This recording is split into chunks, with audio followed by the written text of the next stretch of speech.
What's up, people?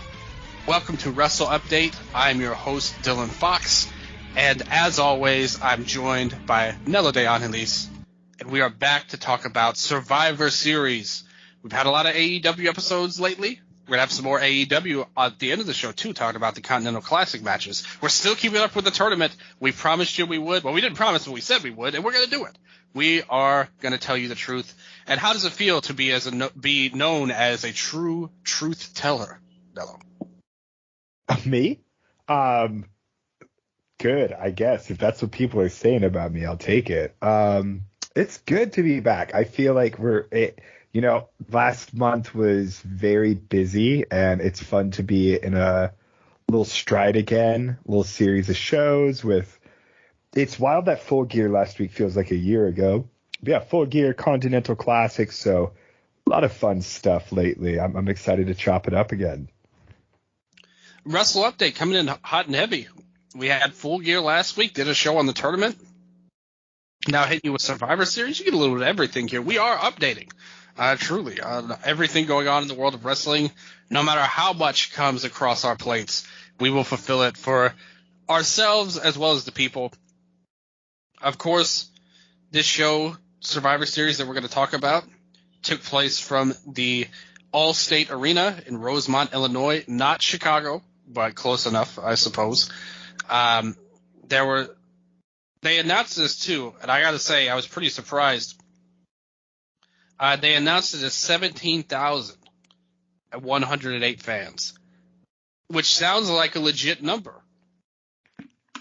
And for a company that's always known as inflating everything, I thought that was really weird going in there. And we have some notes, but we are going to start off, I think, to be honest, when you look at this show coming in, and I'll just ask you real quick before we get through it, what was your hype factor going into the show? What do you think, more accurately, what do you think about War Games as a concept? Does that mean anything to you, or does that inspire any kind of, like, oh shit, War Games is coming up, this is going to be awesome? Or are you like, oh man, War Games, WWE sucks at these? So, or like, what's your opinion on War Games as a match type and concept? Not great. We touched on this a little bit when you and I talked about the GCW War Games weekend. And, it's just, okay, it's a format, right? It's a very hard, template to nail. The match doesn't start until everyone is in the ring, etc. And, for me, I was first introduced to War Games when NXT did it. And it was almost like, it was always talked about, I was in my, how old was I then? Trying to think. Okay, no, so I was in my early 20s, but you hear two cages or 2 rings, 1 cage, all this stuff. And it was one of those really crazy, almost just things you hear about, right? And then when you watch the old ones or whatever, it's okay, but then when they brought it back, it was this weird nostalgia trip where it was oh, this is so cool. And then you saw a couple, and then I feel once you see a couple, you've really seen them. I do not get very excited for War Games matches. I am a very, very big fan of 5-on-5 elimination matches, though. Yeah. I feel there's something with the elimination match, especially when you can, I always go back to the Survivor Series where it was the one where Angle turns, right? I think at the end. And that's one of my favorites ever because they really put the top 5 or top 10 people in the company on these teams. WCW, WWF, 2001.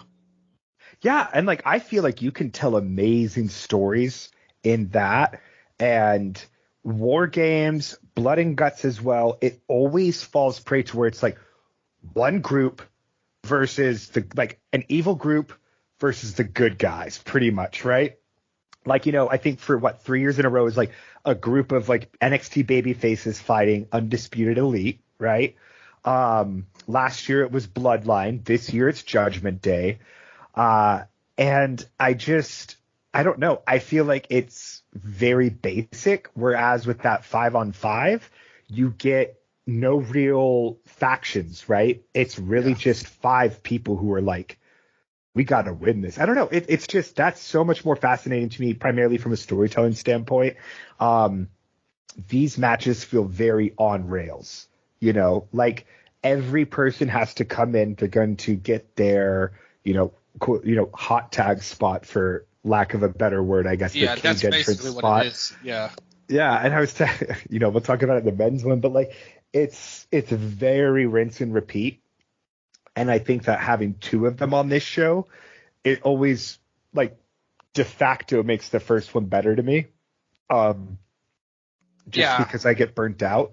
Like, I don't know. They don't approach this like this match tip like it's a light tube. There's many ways to hold a light tube, but they really just go at War Games from like the same perspective each time. Like, again, even in the women's one, it was Damage Control versus the random group of baby faces, right? Like, it's always the same shit. I think that this pay-per-view really could benefit from having one War Games and one Classic Survivor Series match. I think that would be so smart if they did it that way, honestly. And you could do it. You could have the women in the War Games and the men at the Survivor Series match if you wanted. It doesn't have to be so streamlined where it's always the men in the War Games. But doing it where one is the Survivor Series match and the other is in the War Games would help both matches, because there were a few years before they had the War Games stipulation, there was like 2, 3, 4 Survivor Series matches on the same show. And that was lame. Like, that didn't really work at all. One of my favorite of the like original Survivor Series style elimination matches was the original Raw versus SmackDown feud in 2005, where they had everybody uniting for the brand. It was the first time the brand split still meant something back then. And you had two completely different sets of teams that were way different. You had a great feud building up to that. You did a lot of great TV. And with this show, I think they put in good effort with the Judgment Day match, at least in terms of the build-up. But the women's match was literally like the last week, like the night before, like the SmackDown before this was them finally trying to add a bit of story with Becky and Charlotte, will they or won't they? Which, again, is a storyline we've seen a million times of, partners who can't get along or whatever. So the stakes were very not important, in my opinion, like of either match, really. But the Judgment Day one did have a little bit, and I think they went kind of cheesy with it. We'll talk about how it paid off on this show, but I definitely think the storyline of will Orton show up, I didn't think that was very well done or very interesting, more accurately overall. But yeah, I'm with you. If they had just done the one match Survivor Series, one match War Games style, I'd be all for it. But they've definitely come a long way from the original War Games, which some of them were classic, some of them were kind of lame, and some of them were great matches. But regardless, the show started off right away with the War Games match. The women's match, like you said, was Damage Control versus random assortment of baby faces that we've lined up to get them. Damage Control team of Bayley, Io Sky, Asuka, and Kairi Sane. And for the baby faces, it's Becky Lynch, Bianca Belair, Charlotte, and Shotzi. And a stipulation of this match was the fans got to vote who got the advantage here. And I think that was something that really hurt this match, because ultimately the baby faces, of course, won the vote. So they got the advantage. I think this match would have worked a bit better if they had formulated this a little bit better, because ultimately, by the end of this match, I basically looked at the Damage Control team as very sympathetic. Like, baby faces more than the baby faces in a lot of ways. You look at the match, they were always fighting the numbers advantage. The baby faces always had it. The best moment of the match, or really the whole show from an in-ring standpoint, was Io doing the trash can dive off the cage, which she had done before in NXT. This was the first time they did it on a bigger stage like this here. And it was captivating when she did it. It was freaking awesome. I watched this show with Mama and Ken, by the way, too. My grandma and great-grandpa, respectively. The trash can dive, got a huge pop in my house here. Mamaw in particular went nuts over the trash can dive. But the match started off with Bayley and Becky. They did a lot too of teasing here, which I thought was interesting. It kind of gave me thoughts about some things, considering recent events, which we may be about to talk about later in the show. So they really made a big deal, like, oh, Bayley and Becky, and Charlotte as well when she got in there. They were all a part of the 4 horsewomen together. They kept bringing it up, and it just made me think about if they're trying to make a play for Sasha to return, to be honest with you. The way they leaned so heavy into the story. And again, if you watch the TV, this storyline more or less popped up out of nowhere with Becky coming in. Becky was in a feud with Xia Li on Raw, and then suddenly she's on the SmackDown team now for Survivor Series. And will she team with Charlotte? They built up here. As I said, the babyfaces had the advantage. I think it would have been smarter if they had Charlotte be the second person in. Or maybe Charlotte could have started, and then Becky rushed out to the ring to save her, but Charlotte was like, hey, I didn't need your help. What are you doing? And they kind of stretched that out. They kind of eased the tension of the numbers game not being so dramatically in favor of the babyfaces. But regardless, Shotzi came out next. She came in. Shotzi took some big damage, some of which from herself.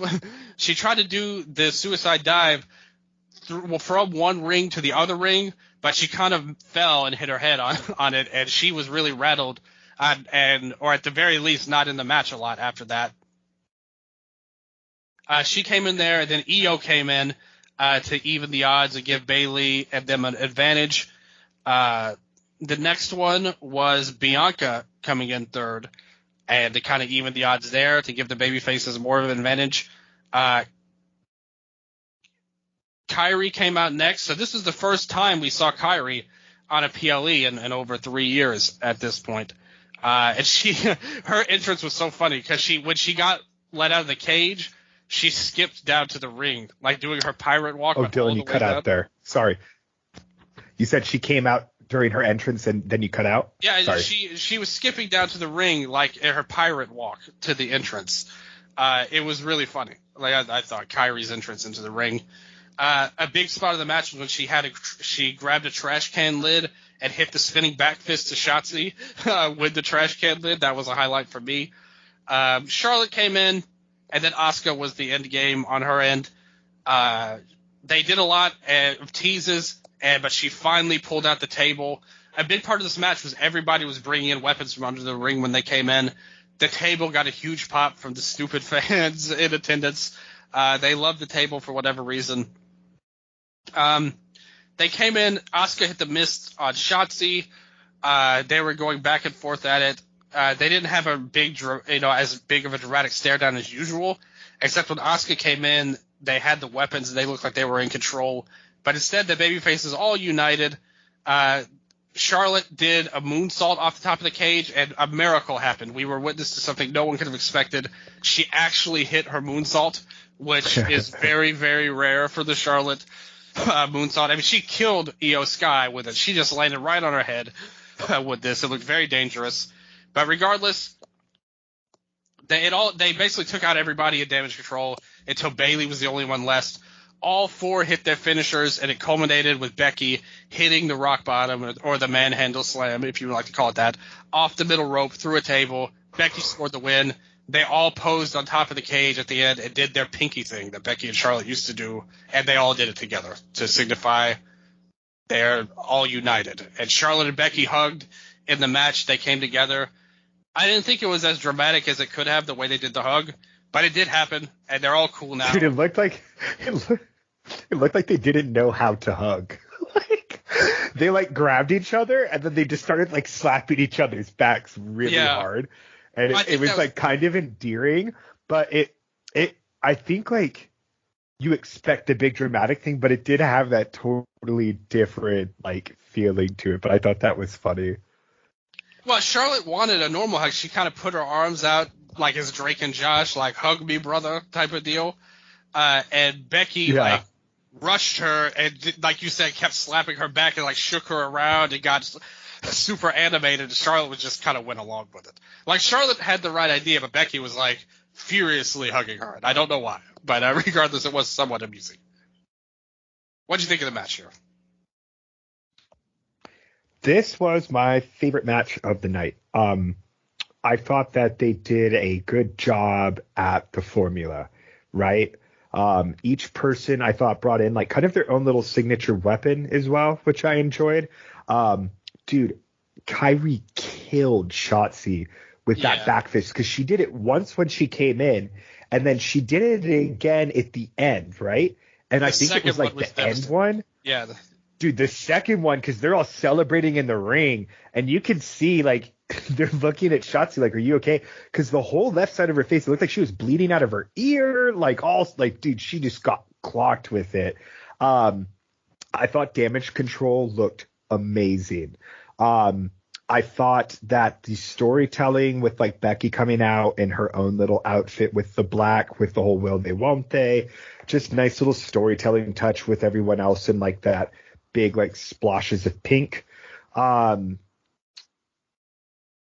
I'm not mistaken, nothing happened after the match with Bayley, right? No, there's nothing that happened afterwards. Okay. They just posed on top of the cage, the baby faces. Yeah, and I'm happy that we didn't get anything immediate with like Bayley getting kicked out, just because I think there is more that you can do. I was kind of expecting if Damage Control lost for Bayley to take the pin or whatever, and then she's kind of just kicked out then, very like, you're not good enough, or I don't know. But that's coming. Like, to me, it's obvious that Bayley's going to go babyface coming into this. Yeah, no, and I guess I'm just happy that they didn't rush it. It's weird having Charlotte back. Like, again, she's one of those people where it's like 14-time champion, and I'm like, God, dude, that is wild. And they're like, and this is her first War Games match. And I'm like, that's also wild because, like, Charlotte has always very much existed only in the title picture, it feels like. So when she does these other things, sometimes I'm like, dude, it's just random, to have her back here. Now, she really is like that almost women's division Brock Lesnar. The Sasuke spot off the top of the cage was my favorite. I really liked how Io got the trash can into the ring. Yeah, that was pretty cool. That was kind of clever. Yeah. Yeah, what was it? She dropped the chain or whatever. Dakota hooked it up. And at first I was like, this is so gimmicky. And then I was like, wait, how would she have gotten the trash can up there? I was like, this is brilliant, right? At first I thought, I thought that. When she dropped the chain down to Dakota, I thought she was going to try and pull Dakota up, like with the chain over the cage, which would have been not possible physically. Like, I don't know why I thought that, but for some reason I thought she was like going to wrap herself with the chain, and Io was going to try and pull her up the cage like an elevator, which would have been very funny if that happened. But the trash can, like you said, it was really clever how they did that. She hooked it up, and then I got the trash can on top of the cage, and then hit the dive. Yeah, and like, okay, also another little storytelling thing, but Kyrie, or I got Damage Control coming out in their masks, and Bayley totally just, her mask was not as cool, you could tell. Like, I don't know, she really just looked like the one of these is different than the other in terms of like, Bayley's just hanging out now with like this ultimate heel faction led by Dakota Kai apparently now. And because they like Cole or Graves or someone mentioned that, and I don't watch week to week. I hadn't noticed that. So if you wanted to speak on that, I am interested if that's like an actual development, because he had said, Dakota Kai giving out direction, and I think it was she had like inserted something into the ring, right? She gave them some kind of weapon, a chair or whatever, and they were like, yeah, Dakota's kind of become a kendo stick. Then they were like, yeah, Dakota's kind of become the de facto leader of Damage Control in recent weeks. So what's going on with that? Bayley really did the promo on SmackDown where she was bragging about how great Damage Control is, stronger than ever and all of that. But Dakota did stand up, because at first Bayley was kind of heated with Io when Kyrie came in, and she was like, why did you bring her in? She hates me. Like, what are you doing? And Dakota was like, well, we brought her in because we wanted to, or whatever her explanation was. She was like, she'll be great, don't worry. That's one issue I have with this whole deal. Kairi and Asuka teaming with Bayley is stupid, ultimately. And clearly the point of this is just to even the numbers out for this particular match. And I do think that turn is going to happen sooner or later. If it happened this week on SmackDown, I wouldn't be surprised, let's just say. I agree with you that I'm glad they didn't do it on this show. But they have the perfect setup to it now. Bayley lost the match. They can all blame her and kick her ass out and set up a Bayley babyface turn, which could help. I think that's a great program to get into Royal Rumble, Bayley versus Io. I think that's a great challenger because they didn't really set up a challenger for Io coming out of this match. Then you can have Io beat Shotzi on a TV show, give her a title shot coming out of this. But yeah, I didn't really sense anything on the TV that made Dakota seem like the leader, but more so just somebody who came in and stepped in for them. But we'll see how long that lasts if she's still a part of it going forward. Where do you think they go with Io? Like, who do you think the next challenger is? I have no clue. They didn't set her up at all in this match. No, and that's the thing is that this whole pay-per-view, like, outside of CM Punk debuting, like, I don't know what's happening Monday. Like, nothing really changed or whatever. Yeah, it was like I do want to shout out Shotzi. She worked her ass off. I remember there's also that I liked the spot a lot where she was up there. Her and Asuka are both on the top rope. She's about to take out Asuka, and Asuka just miss her. And yep. Dude, Asuka's grin after that. The whole finishing sequence, everyone hitting their shit on Bayley. It was like it was like the sympathetic Bayley shit or whatever. It's like in her own faction, the Vultures have swarmed, and now they're all in one ring as she's in the other, swarmed by a whole different group of Vultures, and she just cannot catch a break. Definitely feels like they want Sasha back. It will be interesting to see what happens. Like, has Sasha scratched that itch? Is there anything left for her to do outside? I don't know. I'm not even going to begin to fucking CM Punk just returned to WWE. So literally anything is possible, right? So who knows what will happen with that? And also, like, who else? I mean, if you want to get really crazy, because you said 4 horsewomen earlier, right? Yeah, they brought it up a bunch of times in the match. Yeah. See, but then I'm like, man, that's a Survivor Series match right there. Yeah. How did they never do that? It was so stupid that they actually never had them, like, team together for any length of time. You threw away a real faction that you could have that has a ton of cachet with the fans. That's one of the things I'll never understand. How did they let them slip by without them all 4 being in a faction for some time period, at least for a big match like a Survivor Series, at least?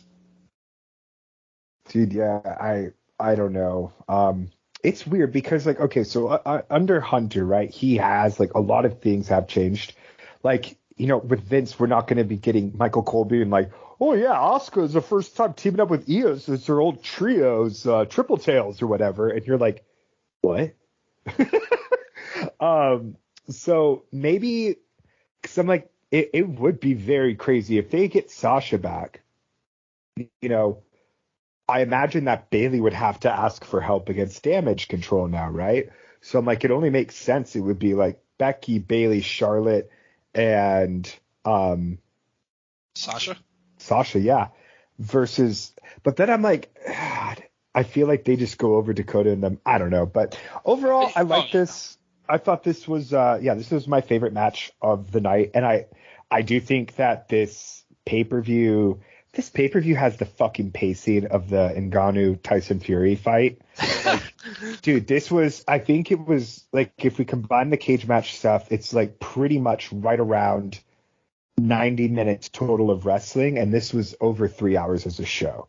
Like, this was egregious. The amount of ads that are now here, there's a lot of those. Commercials, the fucking just random segments with no purpose. Like, this felt.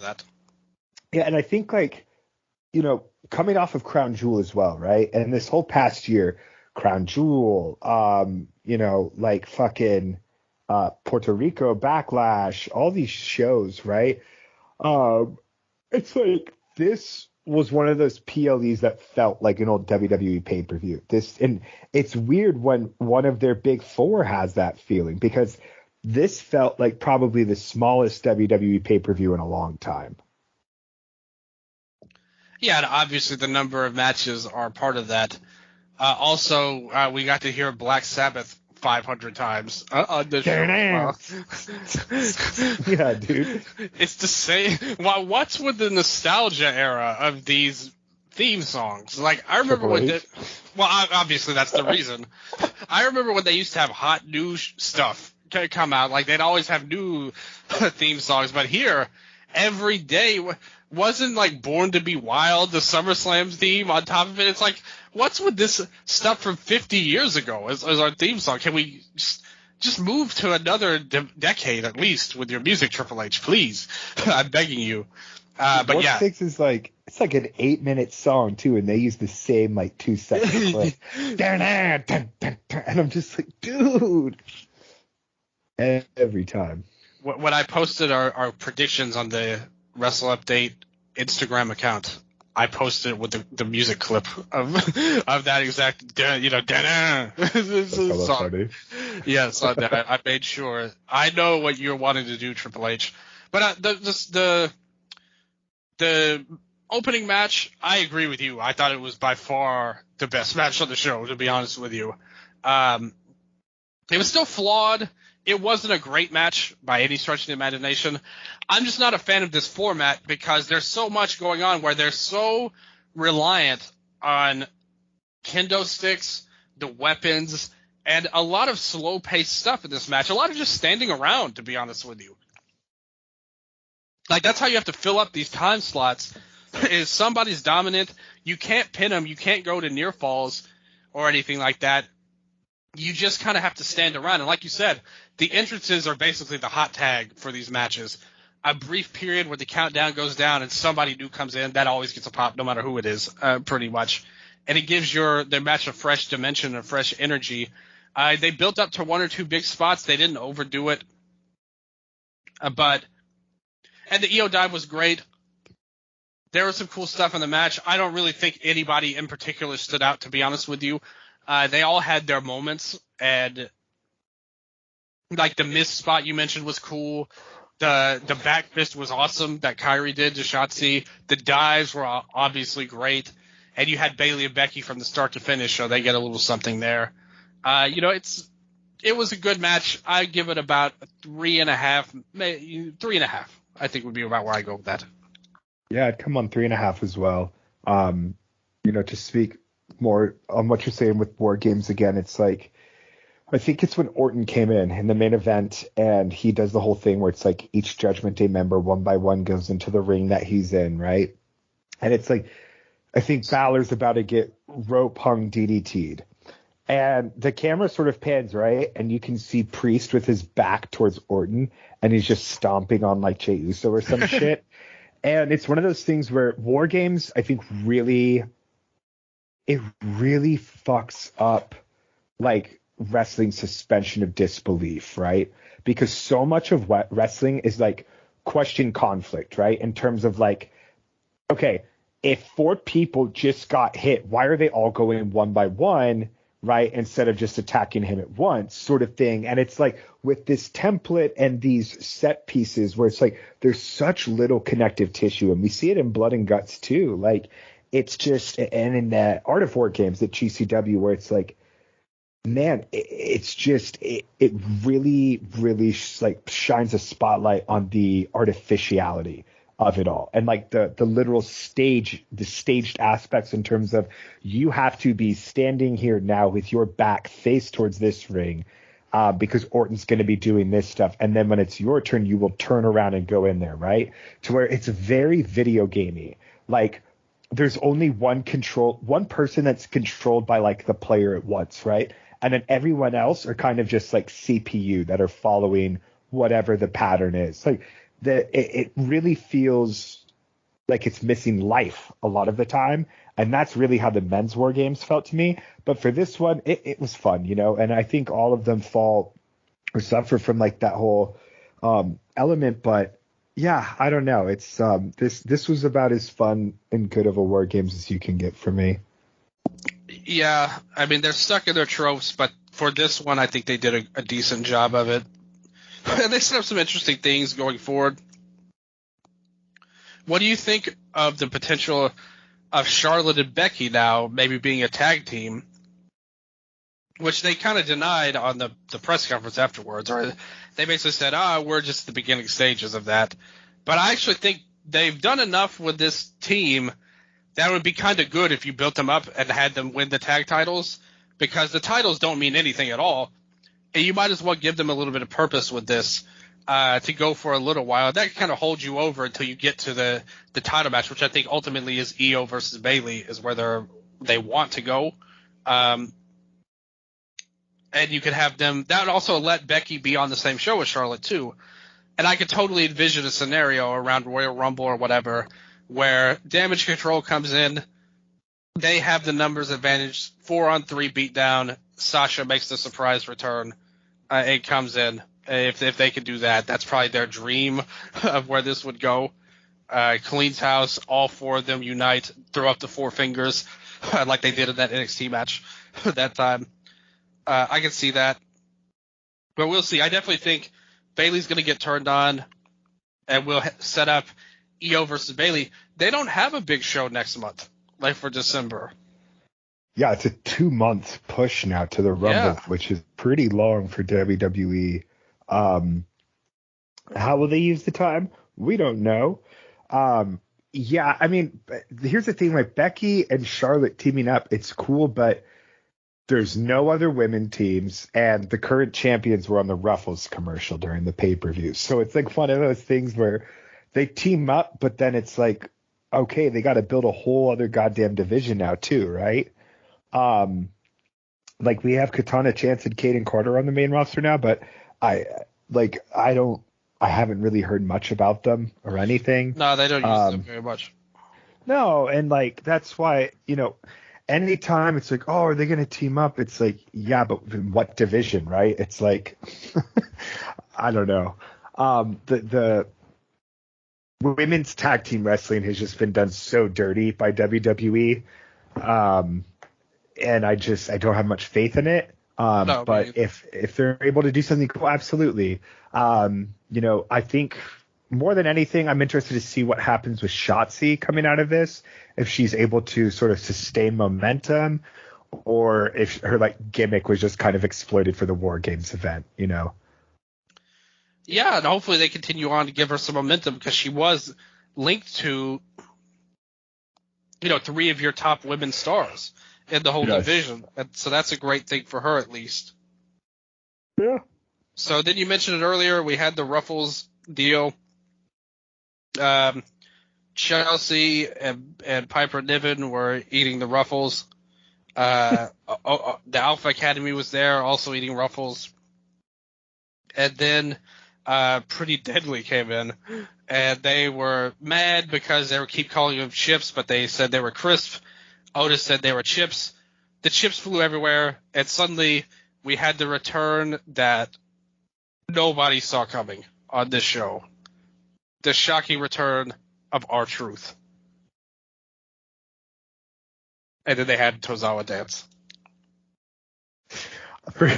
For some reason, I can remember all of the dialogue in this. Like Chelsea being like, "They're gonna love me," and then Piper goes, "Us, they're gonna love us, Chelsea," and she's like, "Yeah, of course, okay." I don't know, dude. It was like this touched your heart. I guess it really made an imprint on me. Otis being like, "They're called chips." Yeah, dude. It's like if this. Maybe the theme of this show was just how much WWE has sold its show. But then I turned on Collision this morning, right? And the entire show now, during Triple Mania, when there's just those fucking garish ads in the back the whole time, and you're like, God, those are distracting. Now he got these Woo Energy logos on the Dynamite Collision lamps. And dude, they look like those fucking WWE CGI Big Time Bex cartoons or whatever.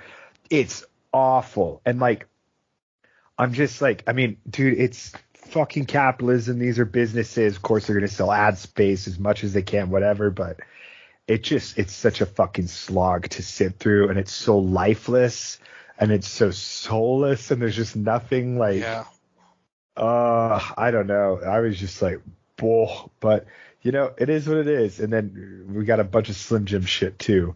Like Kofi and Xavier driving out in a Slim Jim car and then talking about Slim Jims. And that's true. Well, we had Sammy and Jay there backstage. Suddenly, Jay says, Randy's not here yet. And he's all, you know, he's emoing out for a second. He's like, well, of course, why would he be here, Oos? It's my fault. It's my fault, man. And so Sammy's like, don't worry, it's not your fault. You know, whatever happens, we've got history. We've got brotherhood between us. We got this. And they did their secret handshake. And basically, this set up the tease that would Orton be there? Which, again, I thought was totally unnecessary, to be honest with you. There was no chance that this was not going to play out how it did. I mean, this wasn't as bad as the MJF deal on the Full Gear show, where they were like, oh, it'll be Adam Cole in the main event. That was, like, ungodly stupid with the ambulance and all. But this was not good either. Like, why did they do this? Who would believe that Orton wasn't going to be there in the main event? I mean, like, from a retrospective standpoint, I guess it's like, okay. Honestly, though, do you think that they teased this to make people think that CM Punk was going to be the fifth, like he was going to be the mystery guy at the end? Dylan, absolutely. Wrestling fans, we are the most gullible, easily manipulative fucking people in the world. I thought for literally half a second last night, I thought Michael Cole was physically capable of actually restraining Seth Rollins, you know? Like it's interesting, right? Because we believe in this fake product so much that it is like this little mind game, right? Because like, you know, you can try to predict the future based off of blah, blah, blah, blah, and this and that or whatever. And it's, you know, really a never say never thing with pro wrestling, especially after last night. And I think like it taps. So like, okay, let's say, generally speaking, there's two types of audiences here in this situation, right? There are your casual fans who are now like, oh my God, will Randy Orton show up? Right? Because as much as we're like, who the fuck is going to believe this? Dude, there are those WWE fans. We know them. We love them. And people, they buy into this stuff, right? They're not even going to think about CM Punk because they don't know what the fuck is going on with him, right? And then there's the other group of fans who are the people with like that one little like note, right? Like that one little dangling thing. You're going to be like, oh shit, could it be? And then when Orton debuts, it's like, damn, you know, of course, I was silly for ever thinking that. And then they do the debut, right? So I think in those terms, it does work. Was it interesting? Did it hold my attention? No. But did it succeed in creating and achieving that like initial fascination?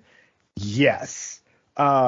Especially because like, and I mean, like, it's one of those things where Triple H even said, like, in the press conference, right? Like, they know what's being said in public. They know, you know, whatever's being reported and et cetera. And it shows, like, how easily, what was it? Like, last night, up until 30 minutes before Punk debuted, SRS was like, I'm telling you, he is not debuting. Like, I staked my fucking career on it. You can't believe it. And then half an hour later, he's got the full scoop on everything involving the situation. I'm like, yeah, now you do, dude. I'm so sure. Jeez. And it's like, I mean, dude, like, we will never defend, like, you know, we're talking about before the podcast, we were like talking about, we're fantasy booking Loch Ness Monster and Bigfoot, right? And it's like, we only know what they want us to know, and we can't really suppose we know anything otherwise. Like, but I mean, the Orton thing felt weird, especially after the MJF thing the week before. It's like, and this wasn't as bad as that, in my opinion. I'm not saying it was. I'm just saying it was unnecessary and kind of silly to even go there. And I only base this off of the fact when this happened, Mama immediately turned to me and said, "There's no fucking way. Like, he's going to miss it." And she is as much of a casual fan as you could imagine to be. And if they didn't fool her or have her doubting it, then I don't think that it was that reasonable. That's just my opinion. I'm not saying it didn't get anybody. I'm just saying I thought it was a little unnecessary. I think they could have accomplished everything they wanted to accomplish without this. I guess the only thing this set up was so Rhea could come out and prolong his debut for like 20 seconds, maybe. And I didn't think it was necessary. But it wasn't, like I said, the MJF stuff was bad and insulting. This was just kind of an old trope that was kind of silly, in my opinion. But not as silly as Bigfoot versus Loch Ness Monster. However, I think they could have burned this a little more, though, in terms of, like, again, what was the point of announcing Orton? Felt, and maybe things, I don't know what the fuck, right, behind the scenes, but yeah, it felt like they announced Orton purely to basically say CM Punk is not debuting, right? That's exactly what I thought too. So let's go into this show now, and let's say that Cody does say he has a fifth guy. He's an old friend, right? And it's been a while since we've seen him, because anything that you could theoretically say about Orton or a Punk in this sense, right, could be, manufactured in a way to retrofit Orton as well. I have a long history with him, blah blah blah, blah whatever.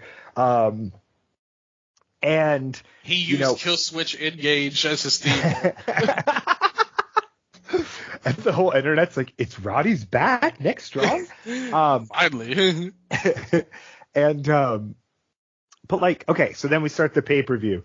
Cody's like, hey guys, so I don't know if my guy's is here yet. He might be having second thoughts about working with Jay. And then Jay says, I'm telling you, man, he's not going to come, and it's because of me. And now you have the exact same situation play out. And if anything, the Jay Uso stuff is like more palpable and resonant because it's sudden, right? It's like, hey, this, like, we don't know who this is, and now they might not come because of you, as opposed to just Randy Orton's going to debut. And then, like, there's no tension, right? Because Randy Orton's not on TV. So there's like no real tension to tease he might not debut because of Jey Uso, right? But then we're just told that, and yeah, I don't know. I think you could have done this way better, because what this reminded me of was All Out, the Cole Bryan double debut, because it's how do you debut two people? And it's like, hypothetically, it feels impossible, right? And I think that they did it very badly here, but we'll get to that. So let's talk about the Intercontinental title next. Gunther versus Miz. They did a great job. Gunther has been killing it on the mic in the build-up to this. He has been awesome in all of this.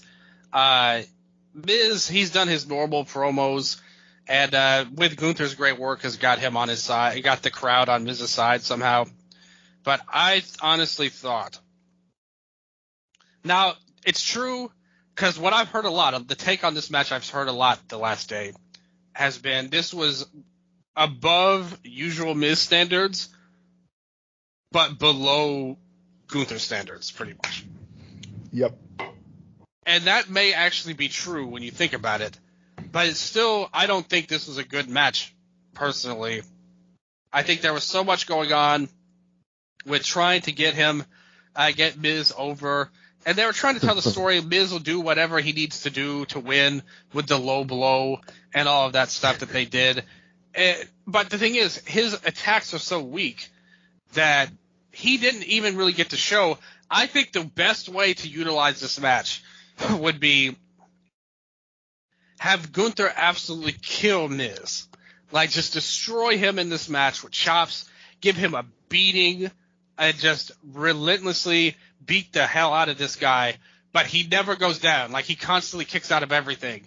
Like, you try and show that try and let him earn respect for at least being a tough guy in terms of toughness, not necessarily being a badass, but just a guy who will take punishment and won't quit. He actually has some heart, even though, again, that completely contradicts his entire character for like 20 years now. But you could at least have him take a beating. He's determined.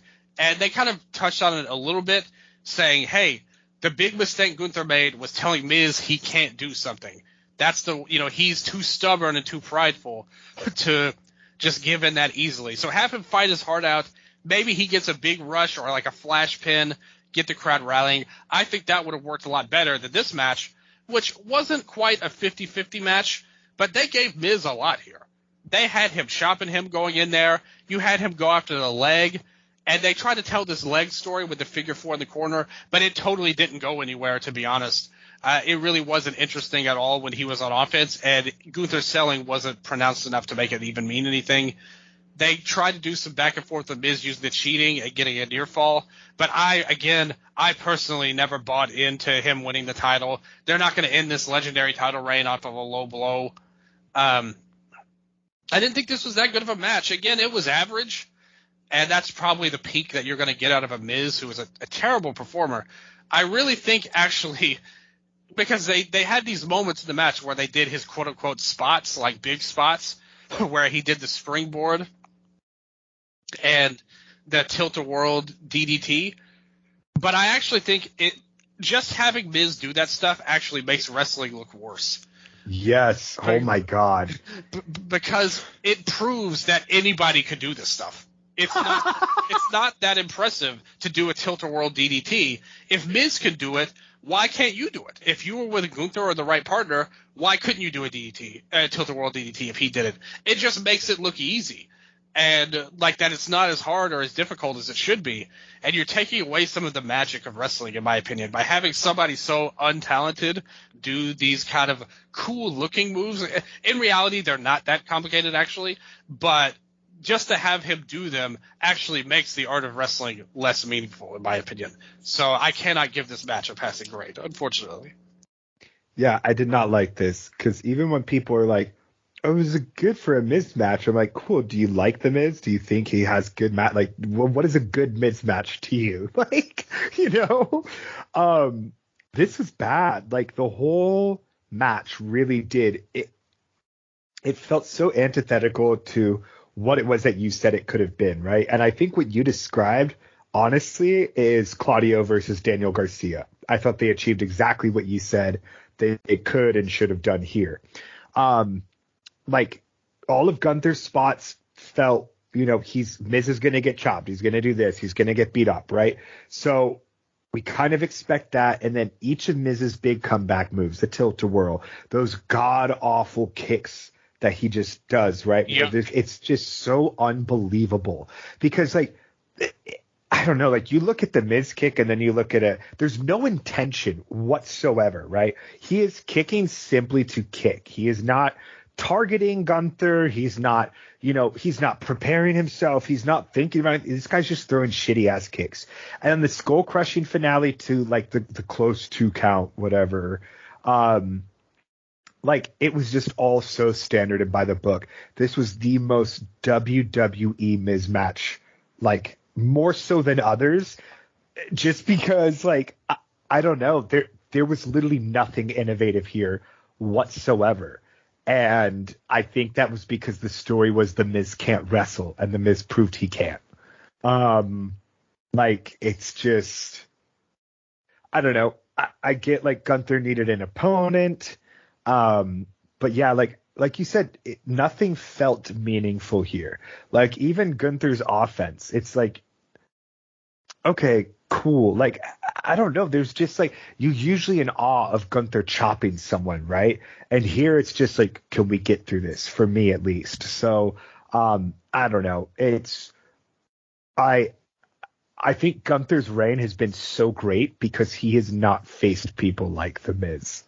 Yeah, that's the best. But yep. If you compare this to the other matches he's had, Gunther has been on a streak of great matches.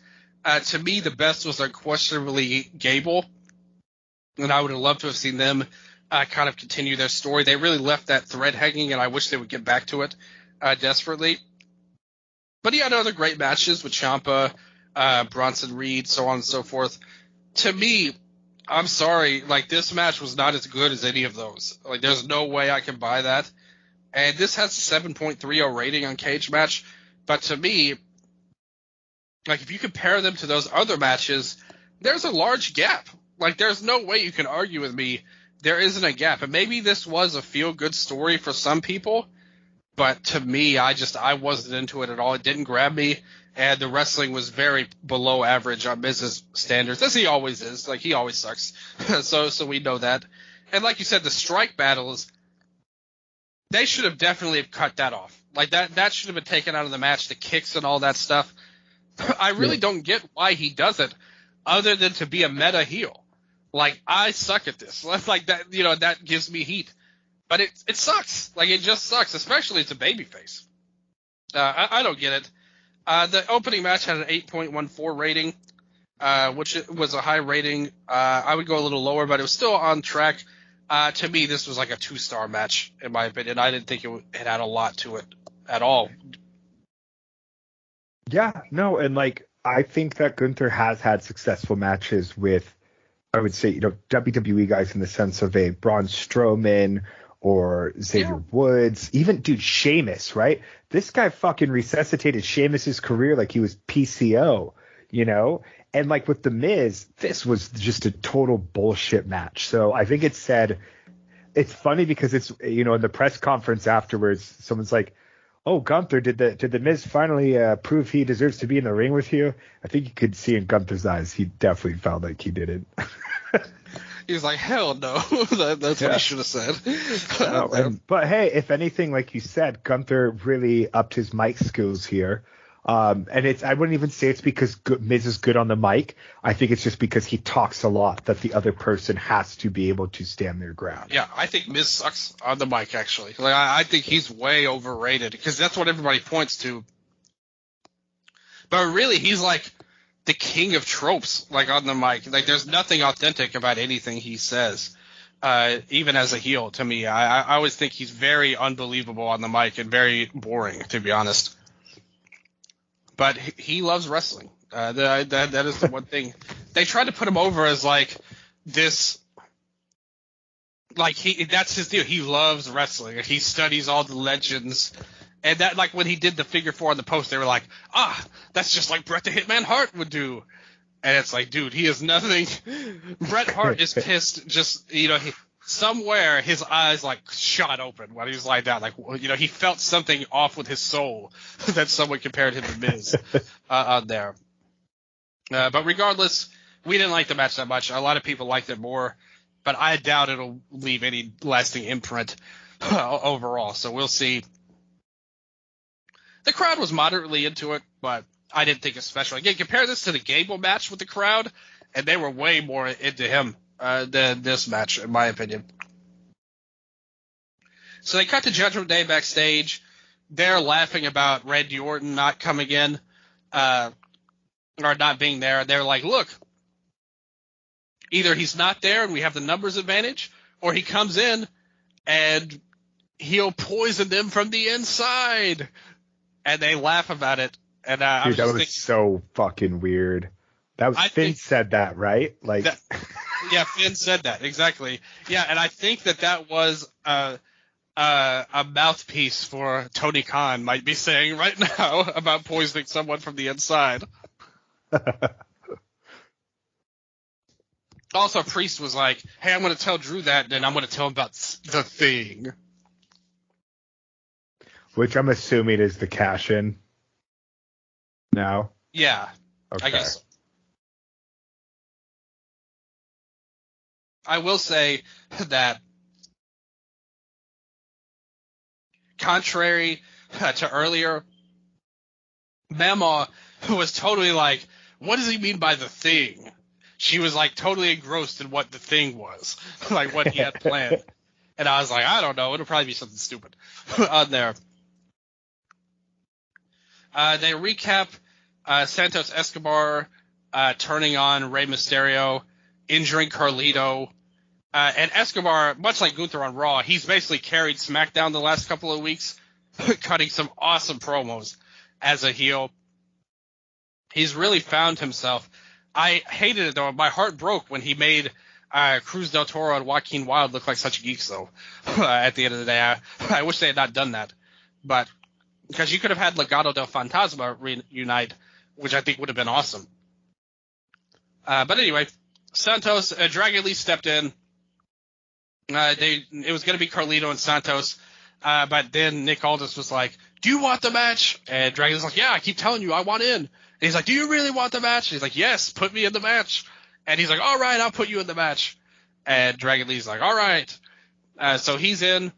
I'm very sad that Carlito, because he cut this heartfelt promo on SmackDown where he's like, "Tomorrow night will be my first match at a pay-per-view in 13 years." And I was like, that's awesome. And he was like, "That's cool." But then it wasn't cool because he got injured. So we're still waiting on that big match appearance for Carlito on there. So Santos and Dragon Lee, I thought this was pretty disappointing, but I will say that I was impressed with how over these two were.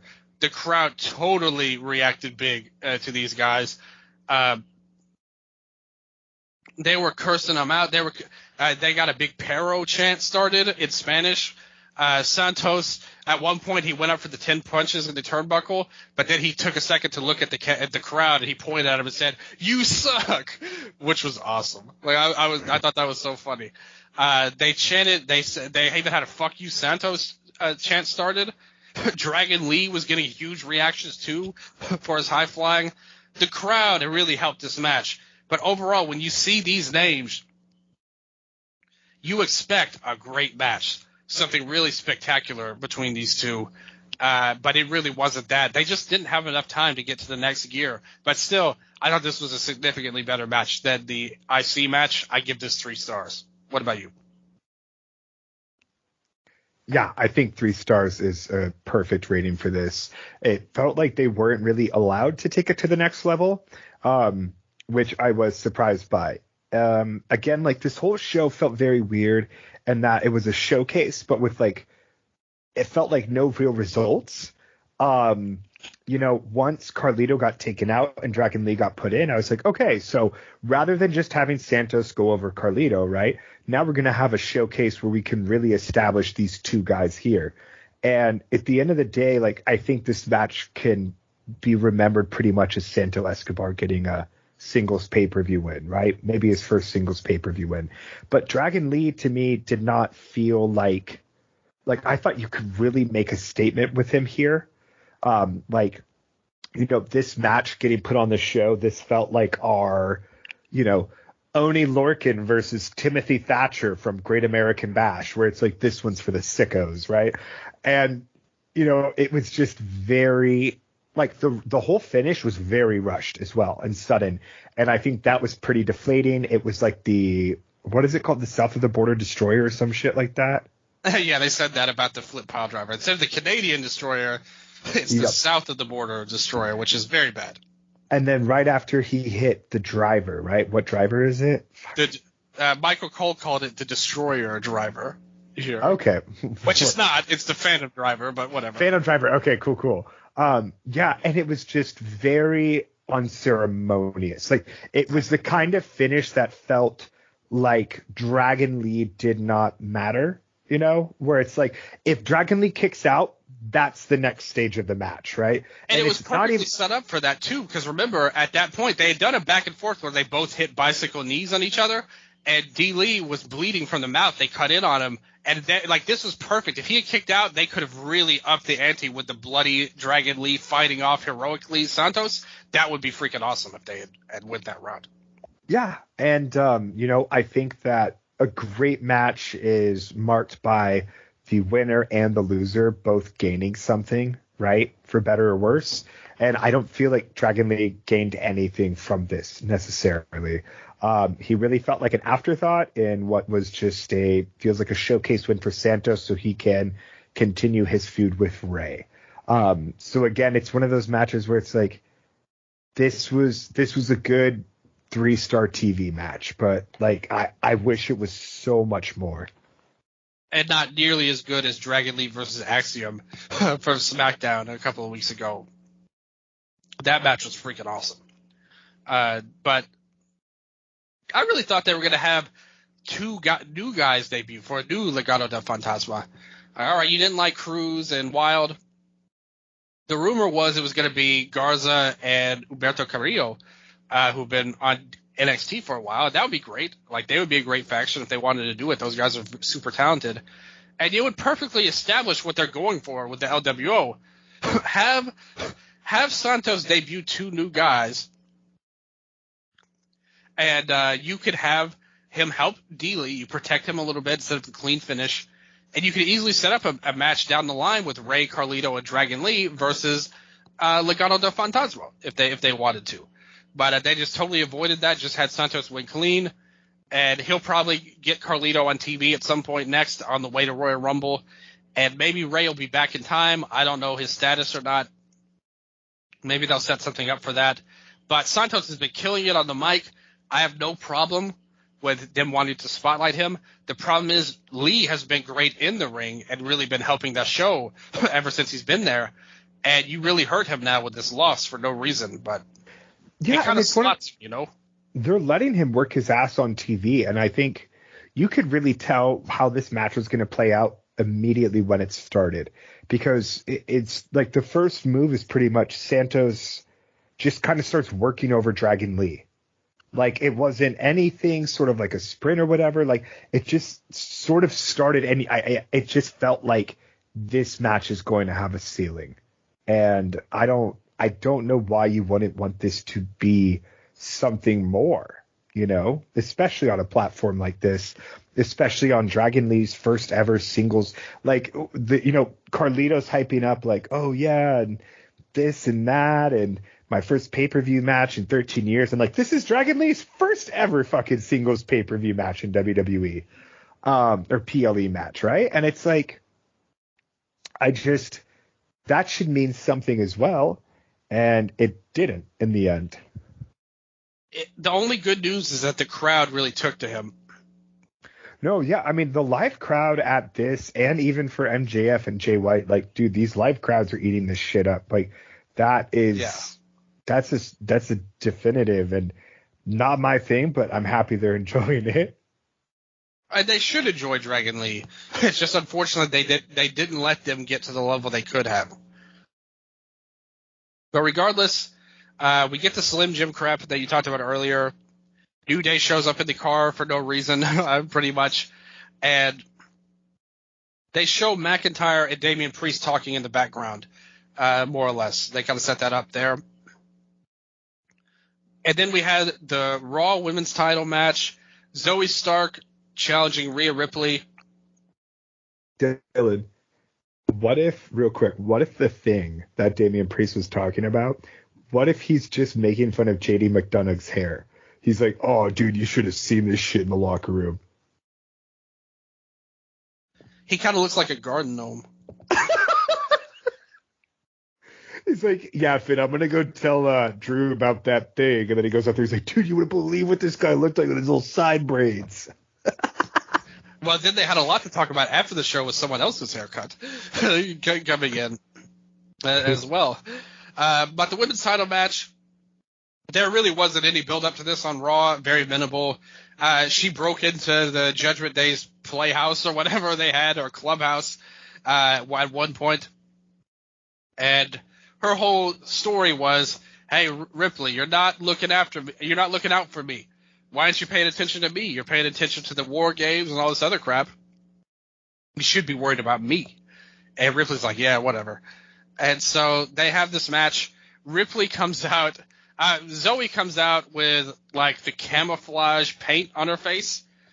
Kind of, like the stripes across her face. And some camouflage pants because it's War Games. Everyone has the war aesthetic, I guess. And then Ripley comes out looking like she's wearing these leather chaps, and her hair is like something Prince would wear, or Michael Jackson or something. Here, it was very fancy. Yeah, but she looked like a star at the end of the day. She had this wild makeup on, looking like from the Sally from the Nightmare Before Christmas. So she's like a cowboy Prince Sally deal, right, from Nightmare Before Christmas, all put together. and bondage enthusiast as well, which is always a part of her aesthetic. So we've got this mismatch of style. She looked like a huge star, totally overshadowed Zoe. And the crowd just wasn't into this match that much. Occasionally they would chant for Mommy, but besides that, they weren't into it. At one point, they tried to do a big suplex from the top, but she ended up flipping Zoe over. And I think Zoe was supposed to land on her feet, kind of, but she more or less took a spill, like almost front first into the mat. It looked crazy, but definitely didn't go how they wanted, I don't think. They had a brief fire-up with Zoe going for a big German suplex and a knee strike, but it didn't really fool anybody. She went for the Z360, but no dice. Headbutt for Mommy, then the Riptide for the win. Rhea Ripley retains the title. Brief match, like a lesser version of the last match, kind of. Like I would put it above the IC title match, but not nearly as good as the prior match. And even the prior match wasn't great. Just nothing there to me to really latch onto. What did you think? Yeah, it's wild to have such a popular champion, and the crowd is chanting for her because they don't care about her defenses. Yeah. Right? Like it's just a very I don't get it. She has no one to fight. There's really no one for her. Like that hits her level, that makes people invest in a defense, right? Because who's coming into this like, oh man, like this isn't like Yuri versus Pereira. Like this is fucking Rhea versus Zoe Stark. We know who's winning. They do not give us any reason to invest in this. They tried working stiff. Like I can't claim to really remember much from this match other than they worked pretty snug at times, and that's about it. But like Rhea just does not have much to work with right now. Zoe is a good worker. Like this, I really thought this match was going to be a lot better than what it was, to be honest with you. But if you just look at the execution, like you said, working stiff, it wasn't a bad match. And they're both good workers. It just didn't have anything to be interested in. And they didn't even really try in the build-up. And like you said, there's nobody to really believe in. The only thing, this title reign is literally just treading water until Becky challenges her. If they want I was about to say, It's just like Ronda. Like that's what it feels like when it's like Ronda versus Ruby Soho, Ronda versus Shotzi, and it's like these matches where it's just like the believability's not there. And even sometimes when the believability's not there, right? Like remember how goddamn great Jon Moxley versus Wheeler Yuta was?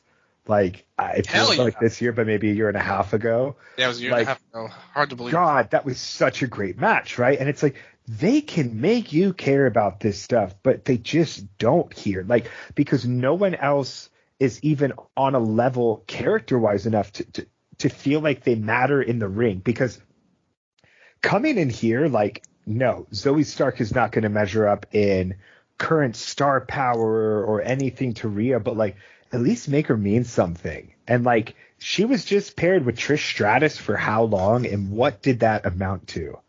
And I remember because you and I talked about what was that, Hell in a Cell? I think they took that off the schedule. It was Fastlane or Payback 1. I think it was Payback. Yeah. I think it was Payback, and she had like the 360 on Trish at the end. Yeah, and then nothing. And I wonder if that's gonna come at Mania. But again, it's like one of those things where she sure didn't act after like, oh, I took out Trish Stratus or something. No, it's just like done and over with, and fuck, like she really just nothing, no momentum maintained or anything. No, and she didn't gain anything from this at all either, which I think they missed the boat out on. Because again, dude, like if Rhea has the really fucking like every promoter and booker should want their champion to be in a position where they can always win and then make other people look good as fuck in the process, right? Because there's no reason Rhea has to lose, right? But with someone like an MJF, we kind of want this guy to drop the title now, right? But Rhea can just keep whooping ass, but as long as these people look great in defeat, right? Like Gunther with the NXT UK title, like, dude, just any of those reigns, like, just. And I think ultimately this match was to build up Shayna next month who is Zoe's kind of partner on the show. And maybe they'll take her a little bit more seriously because she does have, a backlog, at least being on the roster for a while and being known as a badass type of person. Dude, yeah. And I mean, Rhea, like, we talked about this before because there's so much history in that match with them all at Crown Jewel or whatever, right? And, like, dude, Rhea ended Shayna's NXT title reign. Shayna just ended Rousey's career, supposedly. So, like, this should be one of the biggest matches in WWE Women's history, right? And if they put effort into it. But the thing is, they're tough because Ripley, they use more with the men's storyline. Yeah. Like, her focus is all on Judgment Day and Dom and all this other bullshit that they have there, instead of being a great women's champion, which she's not right now. And it's not because of her. It's because the division is so mishandled, unfortunately. And they need to get back around to what they should be doing, and hopefully they will. I don't anticipate it for Shayna. I think they'll have someone bigger. Once they get somebody who they already see as a star, again, like a Becky, I think we'll get somewhere important and we'll have a great match with them, like we saw with Charlotte this year's WrestleMania. But ever since then, this year is basically a wash, in my opinion, for Rhea Ripley in terms of her matches. Yeah, no, it 100%. I think you said it very well. She exists more in the men's division than she does in the women's, and she's way more of an attraction than a champion right now. And I mean, I don't think that any of this is her fault. No, it's not. She's booked the way she's booked, and she keeps becoming a bigger star. And it's wild how they aren't capable of making any others to go up against her. So it's a bummer. Santos and Dragon Lee had a 6.53 rating, and Ripley and Zoe Stark had a 5.99. So not super well received either. I think this match will be very forgettable in the long run. They finally cut to the baby faces, and Jey Uso's like, hey, we got to go. Like, Randy's not here. We're going out right next.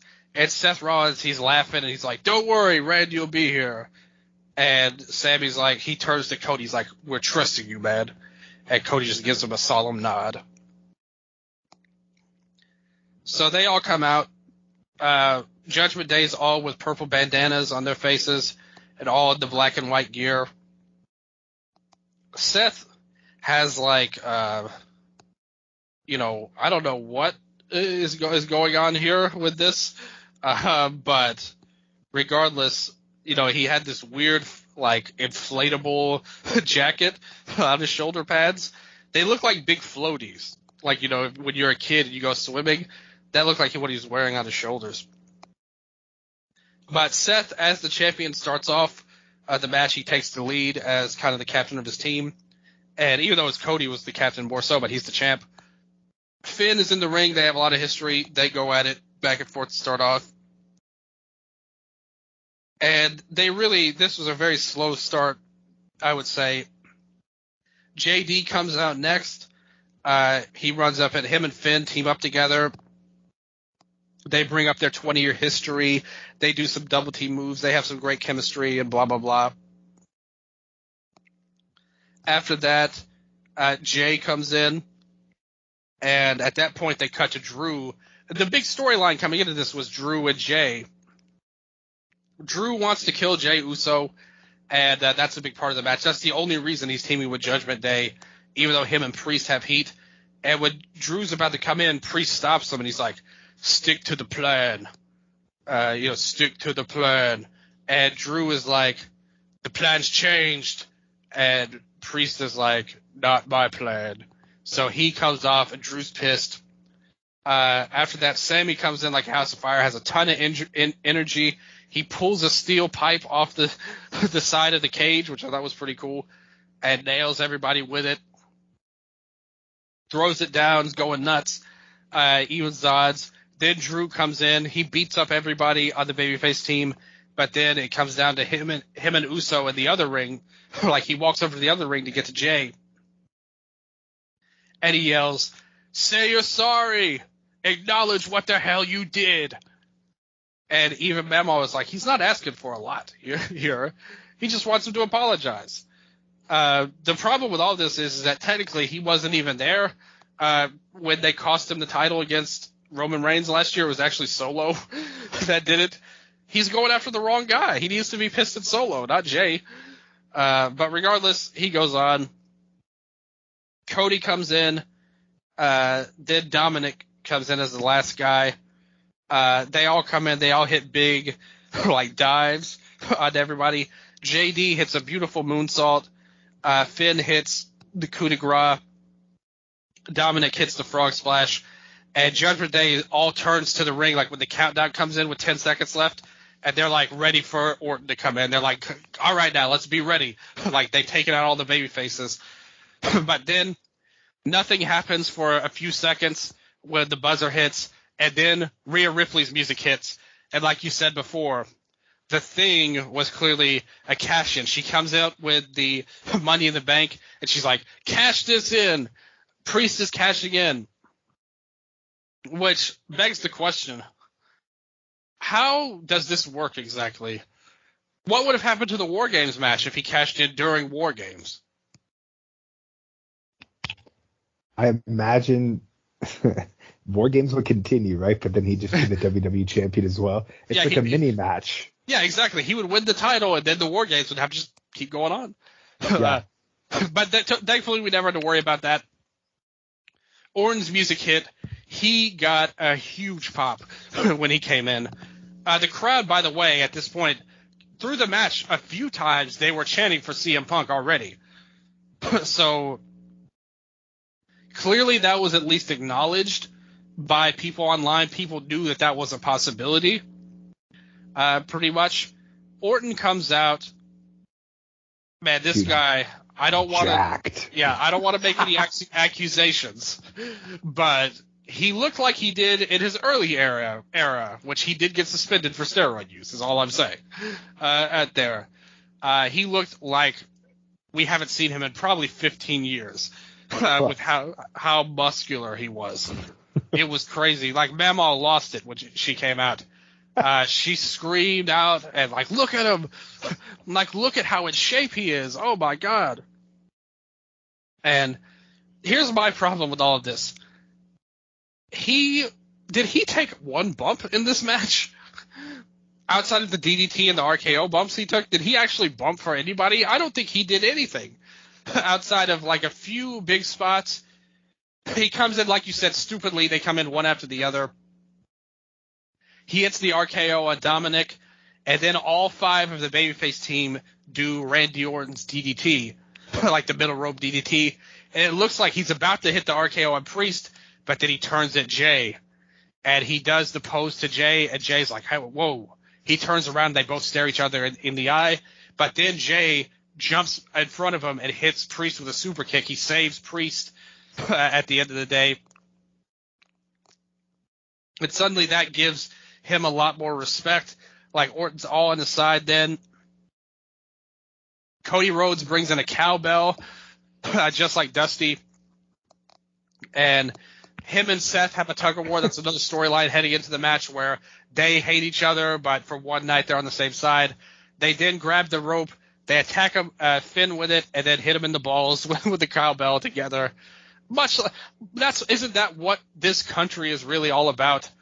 Hitting people in the balls to solve your differences at the end of the day. War games. But in the end, JD is all alone, and he tries to run away. He tries to climb out of the ring, which, by the way, they mentioned multiple times. If you leave the cage, that's a forfeit of the match. You would lose. So if he climbed out, they would have given up the match automatically. But instead, they caught him anyway, and Orton's at the bottom, and Sammy and I think Seth were at the top. It may have been Jay, but I think it was Seth. They were both on the top after JD, and Orton's like, throw him to me, guys. I'm right here. And they're like, well, all right. They toss JD off the top of the cage into an RKO from Orton. Huge pop. A wild dive from JD on this. these RKOs have never impressed me as much as other people. Like, it's really the other guy that is more impressive to me than Orton. He just jumps up and catches him, kind of. It wasn't perfect, but it looked good enough, to be honest. Dude, JD just had to belly flop that whole distance. That was brutal. Exactly. It wasn't a perfect connection, but it was good enough. You know, the crowd loved it. But in the end, everybody hit a big move. Sammy hit the haluva kick. Seth hit the stomp. And then he hit the RKO. Jay hit the big splash on Drew to kind of also play into that story. And then Orton looked like he had the win, but instead he looked at Cody and said, "You do it." And he pans Priest to Cody. Cody hits the crossroads, and the babyfaces win. Huge reaction from the crowd. And before we get into what happened after, what did you think of this match? I was really surprised at the decision to pin Priest, to be honest. After the insane cutter they hit on JD. Yeah, why did he win? And the way that Orton literally hands like Priest to Cody, I hated this ending. Yeah, this felt like the final nail in the coffin for the Judgment Day, who came into this feeling like the strongest they've ever been. So it was very weird. Again, I have no idea what the future holds, but if I had the book, Hunter, I would have had Jey Uso taken the pin, because he is like the center of controversy for this entire babyface team. He is the reason why Judgment Day is even able to do this match and have a fifth member. And Jey Uso was such a fucking non-factor, I swear, in the end. Oh, yeah. Even the stuff with Drew, it wasn't like it was not nearly as pronounced as it could have been, considering the TV. It didn't have any immediate effect on the finish, or I don't know. And it felt so like stilted in the sense of this one. And I think, again, if the matches were flipped, who knows how I would have felt. But I think that the start, right, the pacing issues, all of those become far more glaring after you've already seen one War Games match in a night. I agree totally. Yeah, I did not. I see it has an 8.5 on Cage Match.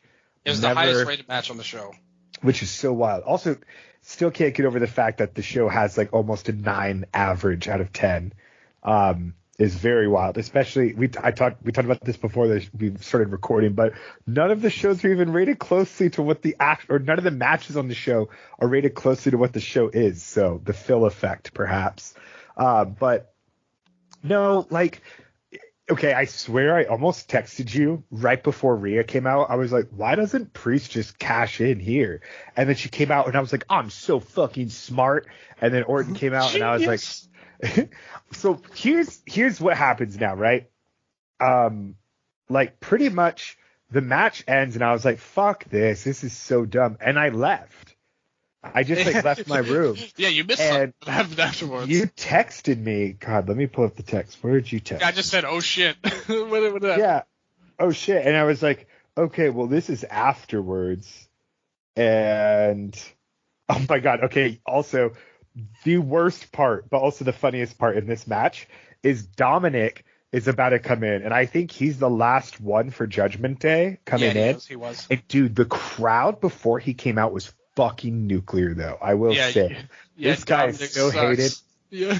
And like this, like let's compare and contrast Orton here with Dominic, right? So Orton comes in, crowd fucking pops their head off. Orton comes in, short arm clothesline, power slam, rope hung DDT, RKO. That's literally what happened. Like, you're describing his run right now. Oh yeah, and like fucking, and then Dominic comes in, crowd pops. Oh fuck you, Dominic. Dominic comes in. I'm gonna shove this guy. Fez press, punch him. I'm going to shove this guy, Fez press, punch him. Dominic Mysterio has no signature moves to do a hot tag for. Oh, totally. He had nothing to do, and then he finally started doing the Three Amigos suplexes, and they got stopped. And I was just like, dude, and like it looked like he didn't have shit to do because he just ran from one guy to the next. But I'm like, this is like the, I don't know. I thought it was so funny. I love Dominic. It was very unimpressive, but in a way that I felt like perfectly complemented his character. So absolutely, he's perfect for his character. Like yes. if you judge him by his ability, he sucks, but it works for him and this very specific character. Like at the end when they stopped the three amigos and all four of them beat down Dominic at the same time, that was fucking awesome. Like that got a great reaction. Everybody was into it. And it was awesome. There's no way around it. Yep. I didn't like the finish either. Like it made no sense to pin Priest. Dude, I thought this guy, swear, the Money in the Bank briefcase is a fucking pin magnet. It is. Why do they do that? It doesn't make any sense. And to me, the best story they could have had if I were the one doing it, I would have had something. Let's say Orton is about to hit an RKO. But then suddenly JD shoves Priest out of the way. He hits the RKO at JD, and he pins JD, and you want the babyface to win, fine. Then you could have something where Orton hits the RKO on Jay, and then suddenly Rhea comes out, and they all gang up on the remaining three. Seth gets destroyed, and he cashes in there. So you have it like where the babyfaces won the match, but the Judgment Day won the war because they got the title pretty much. And that kind of gives us an all-new drama. You have Orton as a newly turned heel because I think they need heels more than babyfaces at this point. You have drama with Drew in Judgment Day. That's not what he signed up for, like to get ahead. You have what happens next with him coming in. You have a heel champion to play off of. I think it would be so much better if they ended this Seth title reign and just put the title on Priest. I don't care if it's for a week or a month or whatever. Just let him drop the title to a heel, and we can kind of get back to something better. Oh, he's about to. Don't you worry. Yeah, after he took the fall in the match. So No, yeah. I'm saying Seth Rollins will drop the title to a heel soon. Don't you worry. His name is Phil fucking Brooks. So they all pose at the end. They all raise their arms. I would give this. The thing is, this wasn't a terrible match. The crowd was red hot for it. They pretty much accomplished everything they wanted to, and it wasn't insulting or anything like that. But to me, it was just a slog to get through. I wasn't excited about anything. To me, this wasn't significantly better than even the Santos match, even though it lasted 5 times as long, 4 times as long.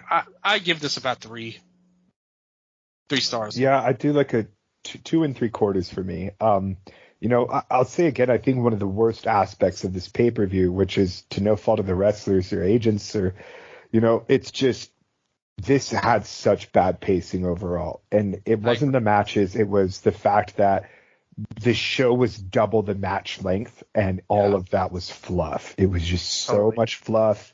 I went from sitting down and watching the show to having the show on, if that makes sense,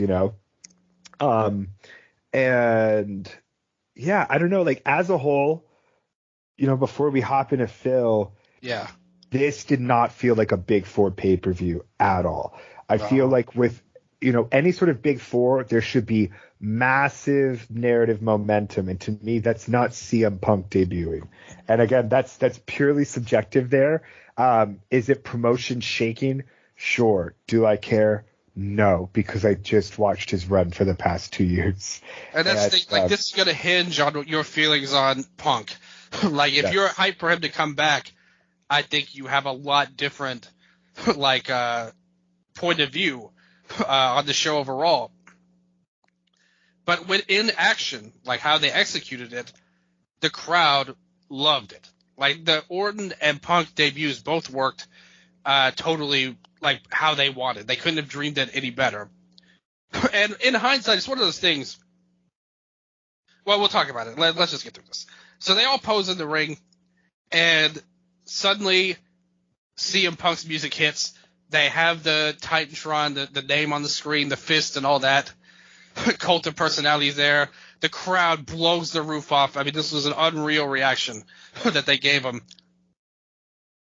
They cut away from the ring, which I thought was smart considering what they leaked online. They immediately cut away. They zoom in on Punk. He walks out in a white T-shirt and jeans, thinking he's Bryan Danielson in AEW. He has this weird new haircut of his, more spiky. He's out. he does the wristwatch thing, and he just says, "It's," and then points to the crowd. They all yell, "Clobber time." He goes to some weird guy in the crowd, and he's like, I'm sorry if you're listening, weird guy in the crowd. You're not weird. You're just a guy in the crowd. They go to some guy in the crowd. He just says, Punk's like, "Whose city is this?" And he's like, Chicago, Chicago. That's the only thing he can say. Why didn't he say something for CM Punk? Cut a little promo, man. They put you on camera. We need you to react. But he was just so heated. I mean, this guy was probably on cloud nine, seeing Punk return and being there live for the moment. Unbelievable pop. He goes into the crowd, almost jumps into the crowd like he did in AEW that time. But he thought better of it. And in the end, he stands atop the ramp the whole time, raises his arm, no angle or anything like that. He just comes out at the end. And I think some people didn't like this. I actually think this is literally how they handled this debut, to me, was basically perfect in some ways. Like, based on what they wanted to accomplish, I think it was perfect. It wasn't the most interesting, but they save it. They're going to have his debut thing on Raw, which will probably be – they're probably going to do a huge rating for it as well now that he's back. You save everything, and the leaked video online of Seth added so much heat. Like, it meant so much more that they did it how they did it, rather than if they had done it on screen, they cut to the ring and he was pissed or fuming or whatever. I think this was way, way better. And you got the nuclear reaction. And I thought it was a well-done debut that worked for him. It overshadows Orton's debut. But really, Orton's never been that much of a difference maker anyway, in terms of ratings or anything like that. I think it's a nice return for him. Nothing wrong with that or anything. But I think you make the sacrifice because in hindsight, all things considered, if you're going to bring him back, regardless of whether we like him or want him to come back, which is a totally different question, but if you are going to bring this man back, it would be stupid to do it anywhere other than a pay-per-view in Chicago.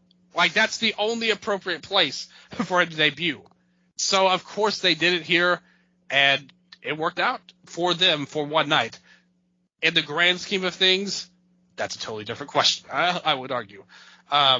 So, yeah, obviously, if anybody's listened to this show in the past, even when he was in AEW, I think you'll know very easily that we're not CM Punk fans. Neither one of us are, I would say. I think for the debut, it was more or less worth it. But what did you think of this debut? What do you think of the implications of it? Where do they go with him going forward? Because they're at this really weird spot anyway in a lot of their stories. Where will they go with this man, this volatile man that they have here? What was that show Renee hosted on, like, Fox or whatever? Oh, WWE Backstage. Backstage. When Punk debuted on there, quote unquote, he changed the culture. It felt like that. It just, like, I've seen this movie before. You know, that's the best way I can sum this up. Like, I saw him return in Chicago earlier this year already because I watched That's true. That happened already.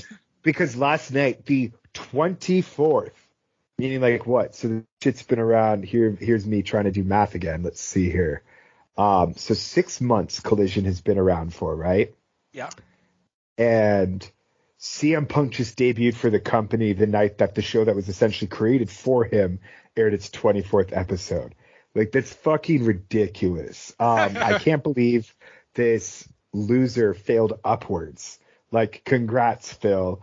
You know, this is almost more glaring of like a Cody Rhodes thing or whatever. Yeah. Just because Cody Rhodes left AEW not on bad terms. He wasn't fired. He took a different opportunity, right? Punk got fired, and the whole time he was saying, "I love AEW. I'm the difference." Like, I just returned to pro wrestling. So what's the first promo here? For the first time in 10 years, CM Punk finally returns to sports entertainment. Like, anything you can and say, or what was it? Anything you can or say will and can be used against you in professional wrestling court, I guess. Like, this dude's full of shit. He really is just so full of shit. And I can't wait until he wrestles on a Saudi show. because he's full of shit. And then, like, I don't know, dude. I've never felt so little watching such a big reaction. Because you texted me, and then I had a few other friends text me, holy shit, what the fuck, blah, blah, blah. So then I went back and watched because I had left before, like, the little bottom right logo thing came up, and I was like, okay, whatever. If this was a bad finish, I'm done. And then they debuted him, and it, like you said, I mean, how else do you debut him? And it's like, it didn't even feel like he was part of the show. It felt like really he was. No, like, it literally just felt like a CM Punk return in Chicago is like a thing now, right? Because we got it twice already in the past 2 years. And, like, it doesn't feel authentic anymore. It doesn't feel real anymore. It doesn't make me feel anything anymore. And when he came out, it felt like it really just felt like an artificial punctuation on, like, hey, we're the big company, right? Or whatever. Like, I don't know. It was just like, you know, if I didn't watch WWE or AEW and I'm a WWE fan, I'm probably through the roof right now, right? But and it's not even like I'm an AEW fan or a WWE fan. I was a CM Punk fan, and this dude fucking sucks. And my funniest, like, the only other thing I really have to say, because God, Dylan, we celebrated on this show when he was gone, because we didn't have to offer any more of our energy to. Before the show came on, we played Dawn the Witch is Dead. We did our dance. And now he's back. And I thought the funniest piece of bullshit that I heard the whole night was on the press conference when one of the journalists asked, you know, Triple H, you know, what do you think of CM Punk coming back? Obviously, elephant in the room or whatever. And he says, you know, and it's classic WWE shit, right? To ignore what's happened outside. And Cody and Hunter gave very different responses. Yeah. And I want to touch on Cody's too and see what you think. But yeah, hold on. Let's talk about the press conference on its own. Okay. I have some notes on that, and we'll talk about everybody there. One thing I'll say, I think I have a little different experience with Punk than a lot of people, because basically from the minute the pipe bomb promo happened, for a lot of people, I know how much everyone loved it. I know how important it was to everybody. And I've eaten a lot of shit over the years for having the opinion that I do, especially back then, maybe not as much now. But I always thought he was full of shit. Like, from the moment that pipe bomb promo hit, it really had no emotional investment in me, because he's a wrestler to me. Like, that's how I always saw him. I never really built – like, the thing is, what he did was – the story of CM Punk that made him so famous to so many people, like his biggest moment of his entire life, he went on stage, sat down, and lied to everybody for 10 minutes. And everyone believed it because he's such a good liar. And that basically gave him a whole career and so many opportunities afterwards that never would have happened if they didn't have that moment. But because he did such a good job, people thought it was real, which in a lot of ways – to his credit, that's what pro wrestling really is at its core, is making you believe something that isn't real, which he was successful at. I can't deny that. But the fact is, I never once believed in him, so I never had any kind of emotional reaction to his return, other than I kind of hated him because his fans were so over the top about him for so many years that I kind of didn't like him because of that reason. And I always thought he wasn't that great of a wrestler, period, in the first place. But I never have any emotional reaction to him being a hypocrite. Like, to me, actually, in my opinion, him returning to the WWE totally fits his MO through his career, in my opinion. Because ultimately, he came to AEW to stick it to WWE. He finally found an avenue that was legitimate and that he could try to make WWE's life harder than it ever was when he was gone through AEW. Obviously, there were a lot of problems that came about through that, and that wasn't able to come true or happen. So now the reason he came to WWE is to stick it to AEW and make them look worse, which from a perception standpoint, again, my personal opinion is, like you said, you could go back to the archives and listen. We were celebrating him leaving, but in the perception of the overall scheme of wrestling fandom, clearly AEW took a big hit tonight with him coming in there. And it's a shame in a lot of ways that we couldn't have him be more of what everybody thought he was. But for me personally, I never felt he was like that ever. So what do you think about the idea, before we get into the press conference, there's something I wanted to ask you. Do you think maybe this return was something that maybe wasn't, as planned out? They didn't know that. Do you think that, did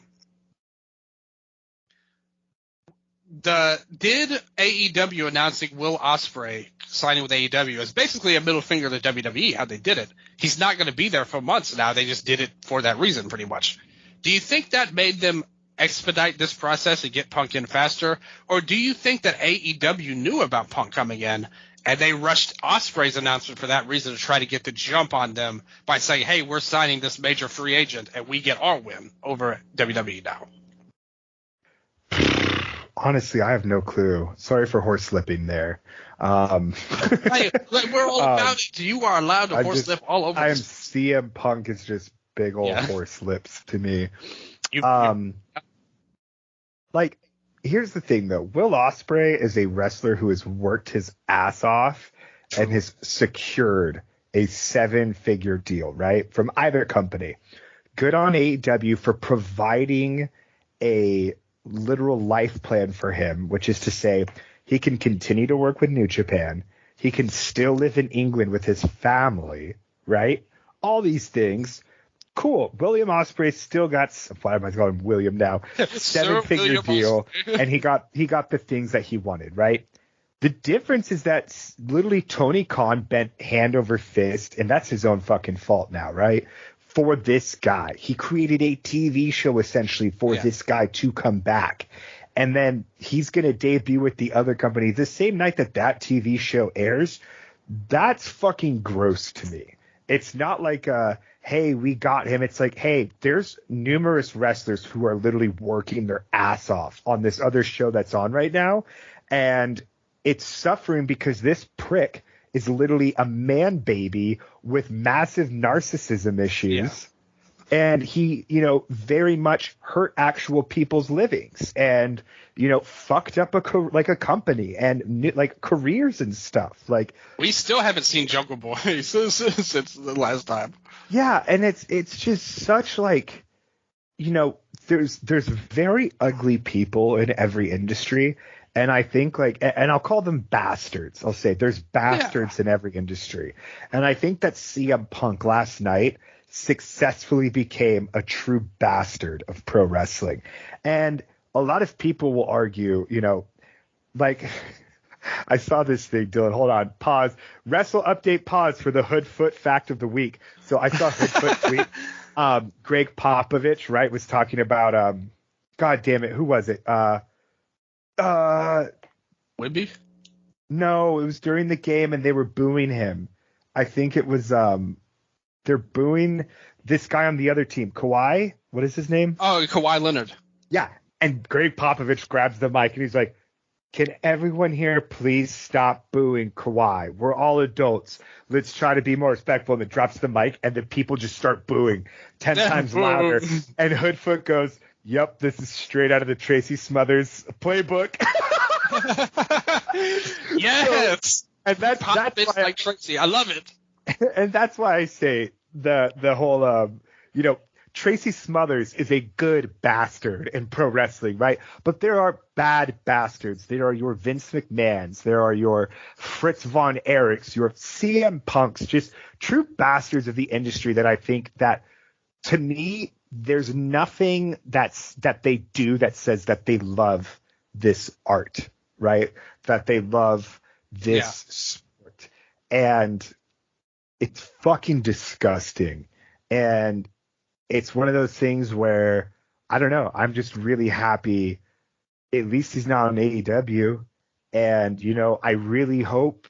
So this is, I think, you know what? I already tangented too much. Sorry. I was going to go back to the Triple H press conference thing now, but I remember we're going to talk about that separate. One more thing on that. You know, I personally think that he will play by the rules in WWE. Like, I don't think this is going to be a redo of his AEW run. And the reason why is I really think, like you said, Tony Khan bent over backwards for Punk. But in a lot of ways, he also enabled a lot of his behavior, in all honesty. After the brawl out, that should have been the end of it. Like, he should have either fired him on the spot or gotten everybody together and made money out of that thing and made them do it if they don't want to, or they will be fired. If he had the balls to do it and stand up to him, then none of this would have happened how it did this past year. But the problem is that Tony Khan, I think, truly loved Punk a lot as a fan and really thought he was the best in the world, like, in all honesty. Like, all of his actions support that statement. So he gave Punk so much rope that he shouldn't have. Punk shouldn't have been allowed to do the things that he did over the past years. In WWE, that's not going to happen. They don't worship Punk and will let him get away with everything. They know that if he fucks up, then he's going to get his ass fired. And they don't need him. They're not in that situation, right? Where it's like a literal television program is hanging on this guy's back. And I think that that's what's kind of gross about it, right? Is you can almost see like how Punk is just like, he is literally corralled by money. Like, that is what has done this, right? His tune has changed, and all of a sudden, and he's smiling again in Chicago, and it's just like nothing has changed about this man other than who is paying him now, and who pays him dictates how he will act. And it's pretty.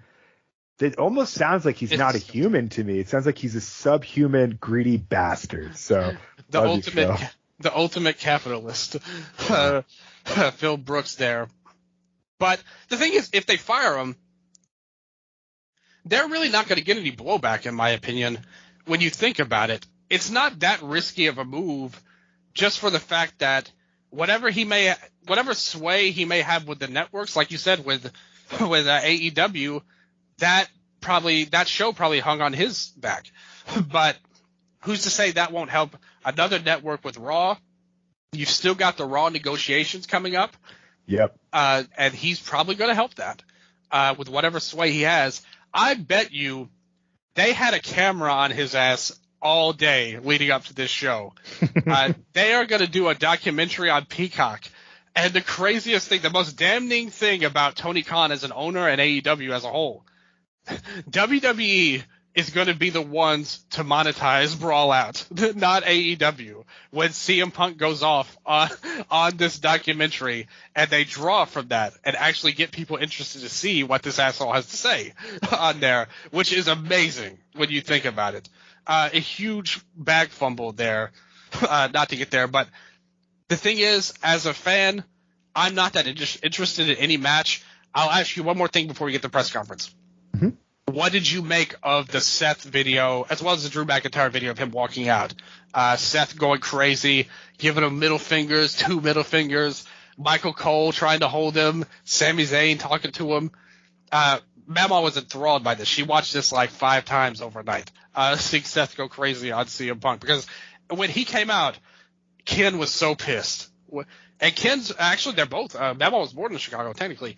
And Ken is from Chicago as well. He got out and he just yelled "fuck" as loud as he could, because the whole time when I was telling him about these rumors that Punk was coming in, there's this really annoying guy on Twitter that I saw. He's always I don't even know his name, but I always see him come up, and he's always talking about how great CM Punk is and Roman Reigns is, and he said Punk was going to debut on the show, and Ken said they'll never let Punk back into WWE. Like, he's not a star. Fuck him. Mama was pissed, and she doesn't even know him that well, but she just know he sucks, and we hate him so much. So Ken was so pissed when he came in.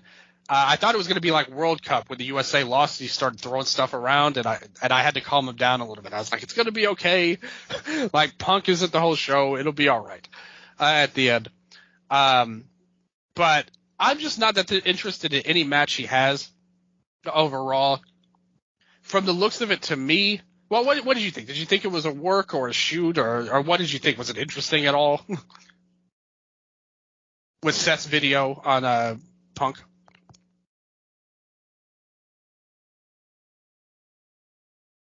Are you muted? I am muted. Thank you. Sorry. Yeah. I was talking that whole time.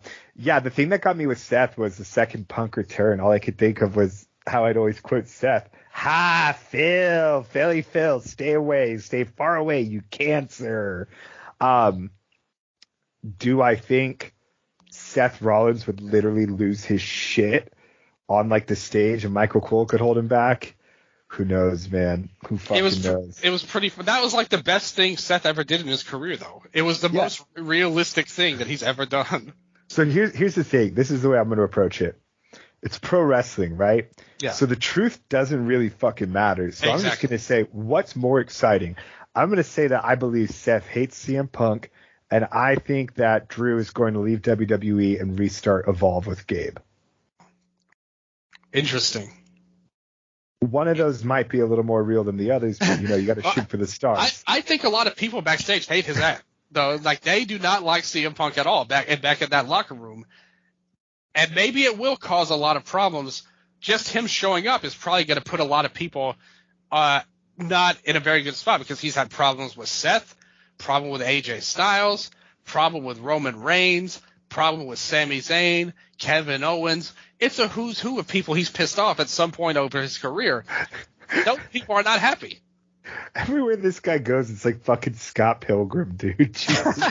Like, somebody's been watching a Netflix series lately. Oh my god. And so in the press conference, right? I mean, Hunter brings him up first, and he says, what was it? He kind of ignored the AEW shit, right? He said, he said CM Punk was he goes, we were both different men 10 years ago. And, and if we were still that same guy now, well, that would be an issue, wouldn't it?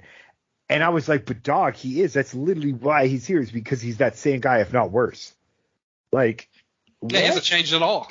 No, and that was the thing that felt so glaring to me. And then, like, Cody came out, and then the first thing he did was sorry, do you want to go through this person by person? I'm jumping through. Yeah, I'll just bring up a couple of things for the press conference. So Triple H started off. Now, he wanted to talk about Orton first. He actually brought up Orton before CM Punk. I thought it was funny that the questions at this press conference might have been a little better than the AEW press conference questions, as crazy as that is. And I remember the last big show they did, the report came out that he had actually been surprised. He was like, I thought they were going to ask me about Punk. He had an answer planned, but just nobody asked him because the reporters were so shitty, pretty much. But this time, they actually asked some pretty decent questions in between. So he's talked about Orton at first, and he talked about Punk. Like you said, they're different. The company's different. Everyone's glad to have Punk back home. That's not true overall. And he was basically said, I thought it was interesting how he said that it was really him and Nick Khan that were the ones that organized all this. Vince didn't have anything to do with it. Nobody really knew that much. They told him right before the main event, he said.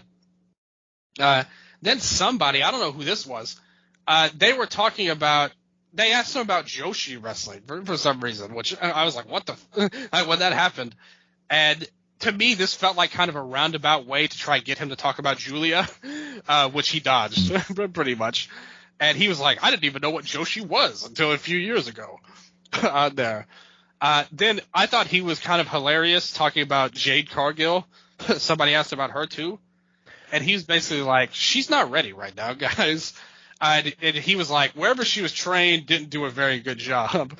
So, which was such a stupid ass thing, because the reason that you signed her is because of what they did with her, you dipshit. Like, it's like, I hate these fucking little like soft jobs. Even when Tony does it too, because it's like, God, can we just talk about the performers like in a meaningful way? Sorry.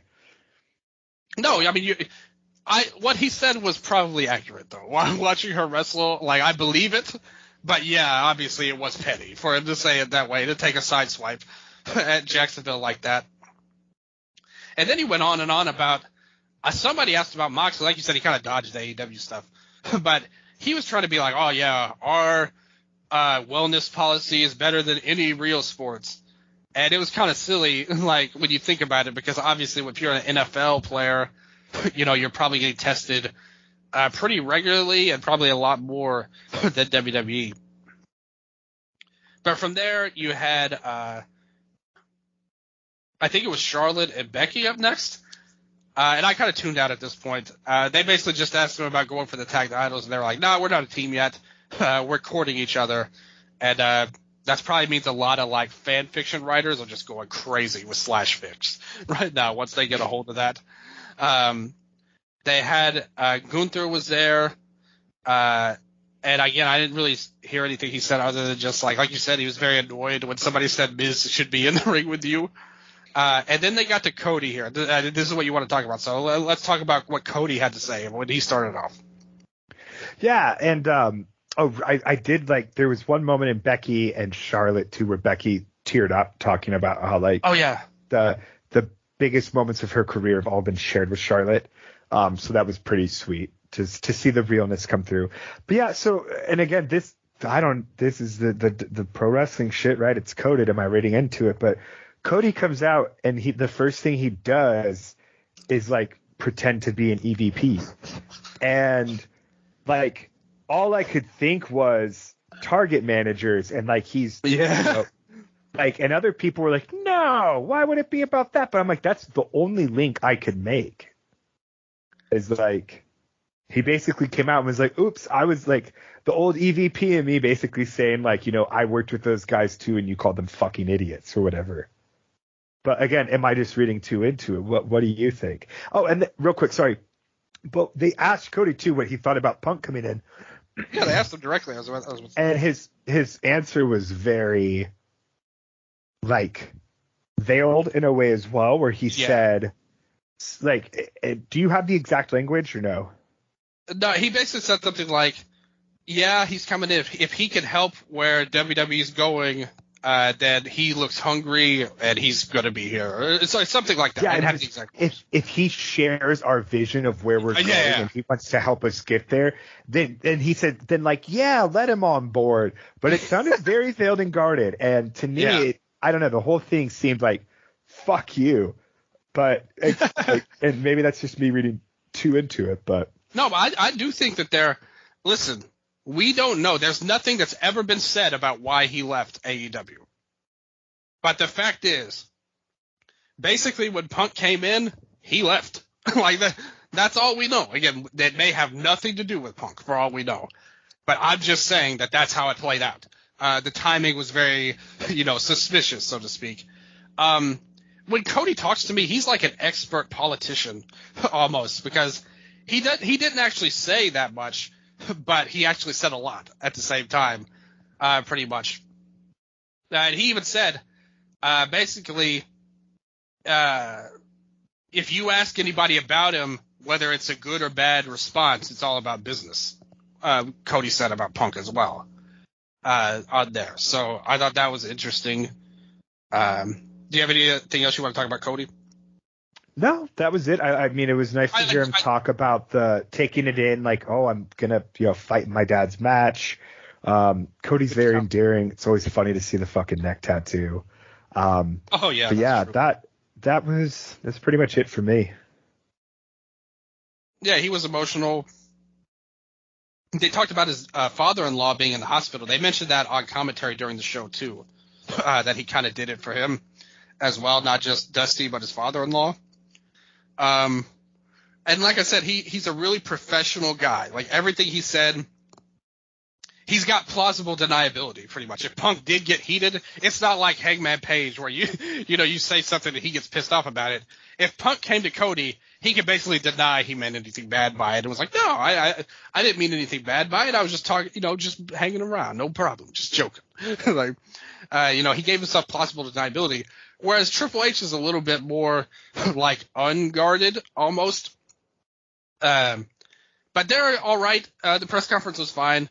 I thought Triple H was really funny talking about Jade, but it was like an unnecessary petty sideswipe for sure. Do you think that – okay, now I'll ask you two more questions again. Do you think, first off, what do you think CM Punk's promo on Raw is going to be about? Does he talk about Seth? Does he talk about AEW and like where he's been the last few years? Does he talk about his leaving, how things left with WWE? What does he talk about when he comes back, do you think? Like, the difference between shit talking, like, there is a difference, right? When someone goes to AEW and you shit talk at WWE, what you're typically talking about is like WWE, the corporate entity, right? Vince McMahon, the way that they have historically and methodically, you know, like suppressed certain people getting pushed, all this shit, right? Like for Punk was not mistreated at AEW again. And like you even talked about how Triple H wanted to talk about Orton at first. Like Randy Orton returned to the ring for the first time in almost 2 years after recovering from double fusion back surgery. That's incredible. That is a feat.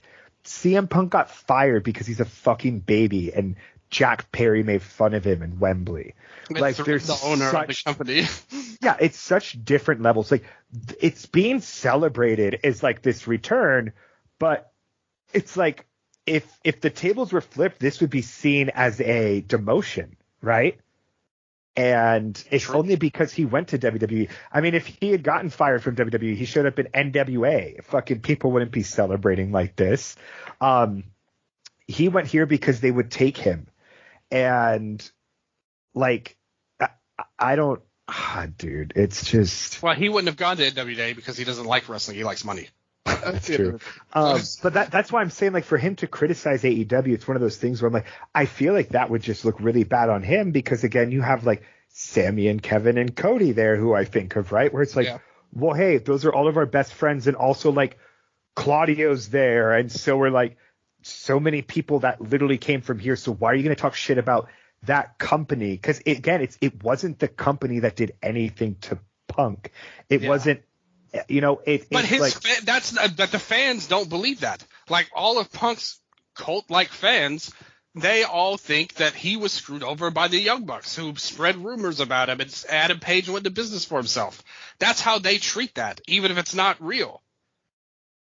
Yeah, that's wild.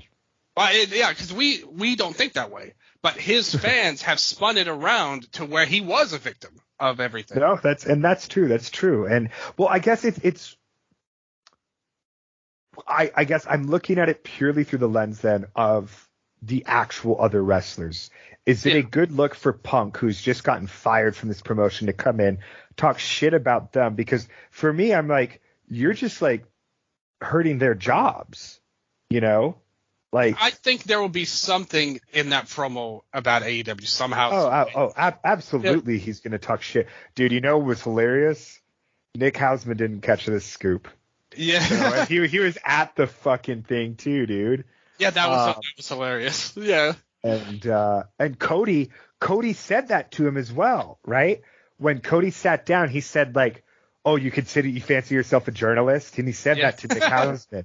So, dude, Cody was in a joking mood at his press conference, I think. Yeah, I mean, like, dude, he called himself an EVP and then quoted Punk from that press conference. I don't know. Do you think he was drunk again, like the one with Jay? After SummerSlam? Hopefully. Live, Cody. I definitely think that somehow Punk is going to make some kind of reference to a Hangman, or it might not be a direct shot like "fuck Hangman Page" or something like that. No. You know what CM Punk's promo is going to be? He's going to come down and he's just going to have like a receipt. He's going to be like, "I just want to show for the record here that Adam Page has only sold 2 dolls at the local Raleigh, North Carolina wall," and people are just going to start booing. And he's like, "Oh, fuck you too. Fuck, you don't get this. This guy shot at me, dude. He slapped me in my chest hard." Yeah, or he'll be like, "Oh, real glass." If I look at the camera, knock at it on there or something like that.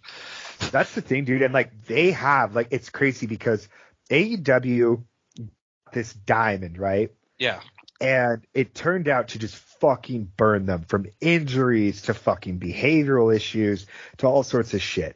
WWE is getting him like post-rehabilitation, like after all this shit. And it's like, if he gets injured, cool. The show doesn't rely on him, right? Yeah. It's not like before where he's the world champion.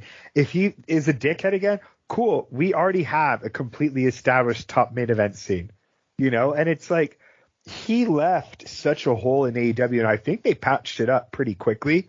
The problem is that they made him too much of a focal point. And it's going to be interesting to see how WWE handles that. But also, WWE are, now that I say that, like, WWE are experts at doing that. I mean, they just fucking fired Mustafa Ali the day before his defense and then made a career moment for Trick Williams. Like, they don't give a shit about that stuff because they don't care about the fans the same way that it seems like, historically speaking, right? Yeah, no, Triple H at the press conference, he did say that. He's like, we don't want to be against the fans anymore. Exactly. That's why I said historically, because he was like, if the fans want it, we'll give it to them, right? So, and I think that, but yes, that's pretty much all of it on the Punk thing. Fuck CM Punk, man. And Meltzer did say that he thinks that Seth, that stuff was all the work. He did say the Drew thing might have been real, but nobody knows if it's specifically about CM Punk or he's pissed about something else overall. When you think about it, though, if you're trying to angle for a new contract and you're not getting offered as much as you want, and then you see about $5 million walk out on stage to do nothing, I can see why that might rub me kind of a wrong way. After you kind of carried the company for a few years, I can see why Drew might not be too happy about that. But my last question on this, and we will get out of here after this. We don't have to talk about him anymore, at least for now. Maybe for another 2 months, hopefully. Do you think AEW will respond to this in some way on their TV? Do you think they'll have something in mind now that he's come back? Because you could easily spin this against CM Punk to make him look bad if you so want to. I mean, it's one of those things where I don't even think you have to spin it. Like, I think you can just see, like, because again, it wasn't, and you know, like you said, the other side will see it differently, but he wasn't being held back or anything. Like, it's wild. And in terms of AEW responding, I guess we'll know whether or not Yoshihashi opens the show on Wednesday. If Yoshihashi opens the show on Wednesday with a promo, then WWE is closing by the end of this year. Full stop. If he doesn't, the war continues. I mean, it's over. I mean, it all hinges on that. Dude, the only thing I could think of, like, unless the only statement that's more like not a literal like, oh, CM Punk's back. I feel like the only play that AEW could do is to debut a Sasha or a Mercedes. You know? Yeah. That's because if you're doing it in terms of we debut Will, they debut Punk. What can you do back? Unless you're going to make some outside of snide remarks, the only free agent that I think is on that level would be Sasha. Yeah, I agree. And we don't know if she's healthy enough yet to come back either. Because those 90 days are up soon, but like, love Ziggler, love Ali, but those aren't going to feel like it needs to feel like a coup at this point, right? Like those are, and that's the thing is, man, if I'm Tony right now, I'm straight up like finishing. I've just finished a 3-day bender and I just called Mercedes Moné. I said, hey, I'm mailing you my fucking checkbook. Feel free to fill out your own contract. So we need you here Wednesday. Like, please come here, and we'll pay you whatever. If nothing else, just get some positive momentum. I had seen somebody, compare this on Twitter. Like last week's main event, it didn't happen that long ago. The Full Gear main event, it got skewered by both of us and people online.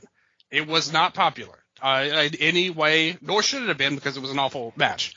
But everyone hated it pretty much. There's some people that liked it. They're a minority at this point, though, I think we could safely say.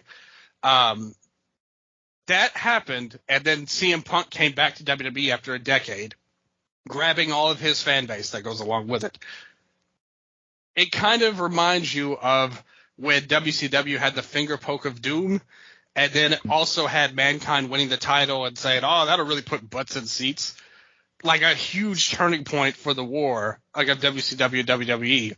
Like, could this be a big turning point? I actually said that. If you listen to the Full Gear episode, I said that match looks like it may be a turning point for the AEW fans. And now you get another blow where everything, again, we hate CM Punk, so we're not happy about his return. But if you're a fan of his, then obviously you're in an overwhelmingly positive mood about WWE right now. And AEW has no positive momentum right now, so they need to get something to get some positive momentum on their side. And it's so weird because I'm like, if you're a CM Punk fan, right, I feel like, I don't know, it's one of those things where, like, if you watch him in AEW for so long, does that transcribe back over to WWE in this new WWE? I don't know. Like, it's like, I don't get how it translates from product to product. Like, Cody in AEW to WWE works perfectly fine. It's still the same. Yeah. But, like, Punk had, like, a ferocity. Like, I don't think you could do this fucking MJF program in WWE. Yeah, I don't think Punk could pull off a lot of this shit and storylines he got in AEW in WWE. And that's the thing, is I think, like, the reason we're talking about this is because WWE got another AEW guy. And Punk was an AEW guy because he got to do some of the better work of his career there. A lot of the shit he did in WWE fucking sucked. Like, that's why there was the pipe bomb, right? And then after that after his reign, it still sucked. He didn't do a lot of good stuff. Like, Punk was a guy who was literally not given opportunities in WWE. That's why he left, and that's why fans left with him. He went to AEW, who was given every fucking opportunity. He burned every bridge he had there. And so his fans are going to leave with him and go back to the place that fucking made him quit pro wrestling in the first place? Sure. If that's what makes sense to you, be my guest. Like, fuck. And oh god, what was I gonna say? Cage Match and Dave Meltzer both gave Jay White and MJF 4.5. I thought that was so funny. That is true. That was quite a. Dave. There's a lot of good things about him, and his work deserves more respect. His haters are kind of insane, and sometimes it's hard to want to criticize him. I understand people are like that, but I'll criticize him when he deserves it. His star ratings are not something I really follow, to be honest with you, as something I care about. They just are so different from anything. I would give it 0 stars, that match, which I did. When I cage matched, I rated it 0. Like that day. So. And you all can as well. Go back to Full Gear and rate that match 0. There, if you want. Send the bots. Send the AEW army. Bots. Who had the bots though? Because who? WWE. Yeah, exactly. Did WWE have the robots, or did AEW have the robots? I don't know. I might have just blew the lid. Oh no, it was all a conspiracy. Tony Khan hired bots to impersonate WWE fans. But actually, they did a thing on Cage Match where they could notice if it's AI reviews now, so you can't even do that anymore. I don't think. Nice. Yeah, they worked hard on it. Yeah, exactly. Cage Match watched the real results. You don't need to be a bot. You know that match sucked if you're a human being with a brain cell at the end of the day. So to pivot to Continental Classic real quick. Yeah.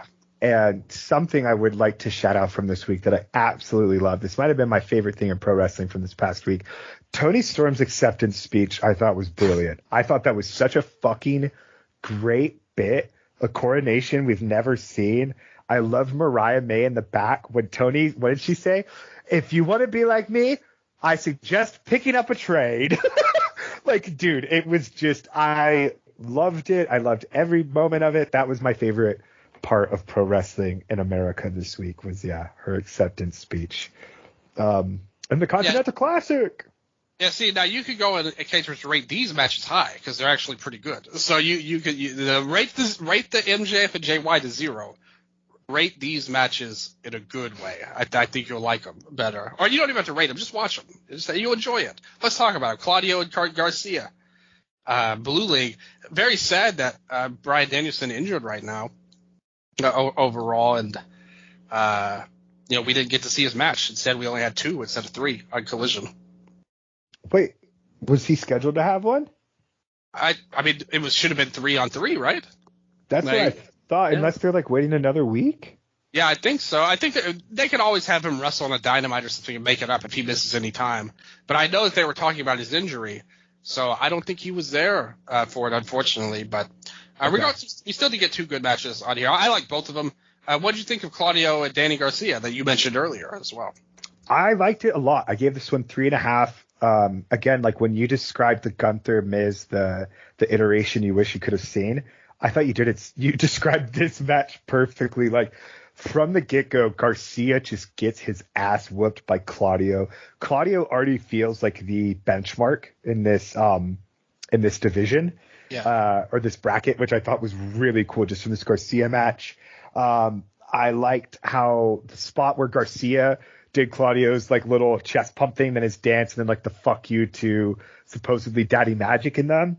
The spot on the outside with the running drop kick, it gave me that tingly feeling where I was like, it's G1 season, you know, and then right after he goes forward again. So Garcia hits the drop kick into the corner on the outside. Then he walks back, kisses a baby on the fucking head and goes for it again. And Claudio grabs him and does one of my favorite moves Claudio does, which is when he swings them into the barricades. And I do not think Garcia got his hands up for the first one. So his head just fucking nailed it.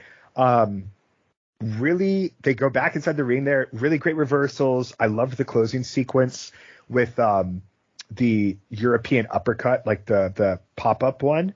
And then I thought that was it. Garcia kicking out got me hyped, and then he just got fucking murdered by the Ricola bomb. So it's a first showing for Claudio. The dude is a beast. He feels like you're Shingo in the best of the Super Juniors. Like, how is someone going to beat him? And Garcia had that level of seriousness and intensity that I really, really appreciate about him. Like, there was no gimmicks to the match. There was really no bullshit. No interferences. They lived up to their words. So, yeah, I like this. I thought this was a really good match. Like, in terms of singles matches, this was better than any of the ones on Survivor Series. Yeah, I definitely agree with that. I thought that they did a pretty good job. Like you said, Claudio was positioned as a much more dominant heel, and Garcia was an underdog character. I like that he had kind of his ace in the hole, though, where he was constantly looking for submissions to tap out Claudio. If he could just catch him, it's like a Venus flytrap. If you could just get him once, maybe you could get a win over this monster. It didn't play out that way, of course. Tons of flash planes as well, you know. Yeah. And looking forward, I think that this sets it up. Like, this match is a perfect setup for both of them facing Brody King, because I think it puts it as Claudio's the ultimate collision for Brody, especially after Eddie, and maybe Garcia is able to get that flash pin, that flash submission on the Giant like he was here now. Absolutely. So they worked it really well. I agree with you. I think it's about 3.5 stars. Give it the rec. 3.5 is my base level for recommendations. So I do give it the rec. And the cage match inmates, they agreed. I thought they gave a good rating here. 7.05. I think that's perfect on the cage match scale, 0 to 10. And they did a great job for just a 10-minute match. I think they have an even better one in them if they could get to a point where they have a big match at some point. They could really tear the house down. This wasn't a great match, but I thought it was very good and very well done. And for a TV match, definitely some of the good stuff that you want. And the main event, I also think was very good. What did you think of Eddie Kingston and Brody King? Right away, I just want to say real quick, I'm automatically unhappy because he's not defending the titles. Dude, I can't believe we haven't talked about this yet. Yeah. Oh, my God. I bet even before the show, we didn't talk about this. Like, you remember Cody on BTE? Tony Khan and Eddie Kingston have fucked on Wrestle Update, dude. This is egregious. We spent 2 weeks trying to figure out how this could possibly work. This stipulation that simply does not exist. Yeah, a stipulation that doesn't exist at all. But it's going to be unified at the end of the tournament. So yes. What happens if Eddie doesn't advance from this block? He vacates, right? Yeah, he just he's out. Like, the titles go away, and then it's just all for the Triple Crown. I don't know. This is really, I didn't like that at all, to be honest with you. There's so many questions. It doesn't matter. The match was good. They wrestled good. The fact of the matter is that he's not defending the titles in every match. It'll be unified at the end of the tournament, and whatever happens before that is whatever. It's so, why did they do this? So stupid. But anyway. Yeah. No, that whole promo beforehand just made no sense. Like, yeah. And it's just the wording, you know. I feel like if he could have said, you know, the Triple Crown is what got me into wrestling, and I believe in it so much in myself that I am going to, you know, put my own 2 titles up along with the AEW Continental Classic to fucking make a Triple Crown because I know I'm going to be the first ever Triple Crown champion. Boom. There's your story. And not the problem this is, weird fucking like. Look how quick you just said that.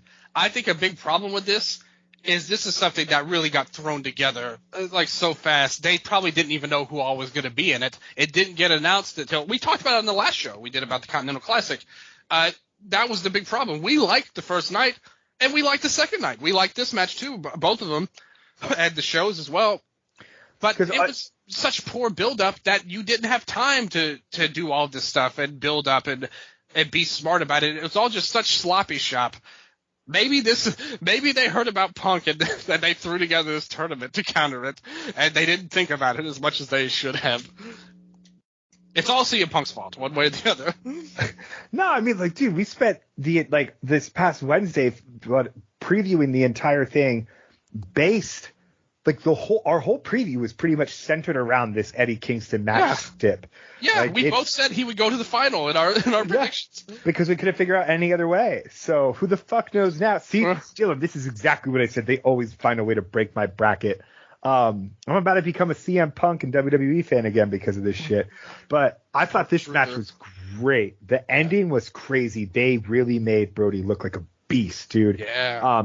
My only complaint, and this is maybe a minor one, but would be like Eddie just sold way too much from the get-go. Like Brody was like whooping his ass and like Eddie's selling, but he's like falling out of the ring and can't get up already. And it's like, all right, dog, this is first 30 seconds of an almost 20-minute match. And it felt like he was kind of already act 3 selling.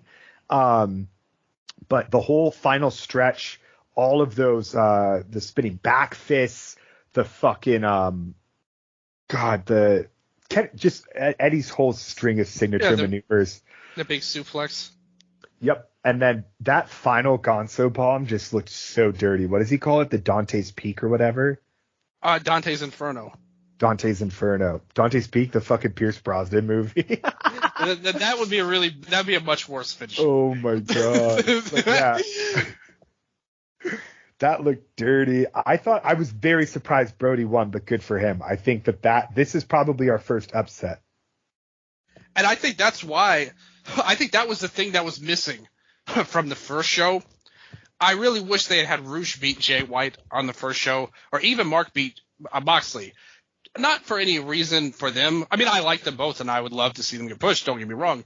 But more importantly, I think that you want to have an upset to set the stage. That, hey, much like the G1, they're trying to make this. It really isn't yet, but they want to make it feel that way. In the G1, you could get a major upset, especially on the first night, that sets the tone. And I think this match was that match for the first round on both sides. Like you said, Brody King, man, what a great finisher. He hits it big every time. But on Kingston, he's a bigger guy. You know, when he hit it on Darby, it looked amazing. But now you hit it on a bigger guy in Eddie. And I thought it looked so cool. I'm telling you, man, when we get to the year-end awards, we're going to have a Move of the Year award category. This is a good pick for me, this Dante's Inferno. Great finisher. These guys were just beasts here. I do agree with a little bit, but that's kind of all of Eddie, and that's kind of a little bit of an issue I have with him, is that sometimes he's like too passionate almost, like to where it doesn't, like you said, that selling, it wasn't very realistic or earned. Whereas if he had done it later in the match, it would have been a lot better, I think.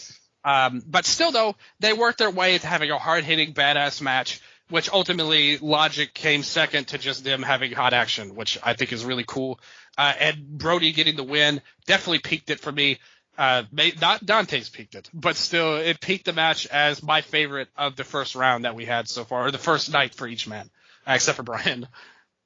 I thought this was the best match of the first round. I'd give it 3 3/4. Yeah, I'd probably do the same. I'd say my other, probably right underneath this would be like 3.5 Briscoe. Yeah, I think that was probably my second. Yeah, that was my second favorite, and I think that Claudio and Garcia might be my third. But I thought they were all good, though. Like, honestly, I liked all the matches well enough. Even the Roosh and White match, I saw some negative comments on. I thought it would have been better if Roosh had won the way they worked the match. But still, I thought it was okay. pretty good, and everything else I would say is pretty actively good. Like all of these matches are kind of like 3.5-star level to me.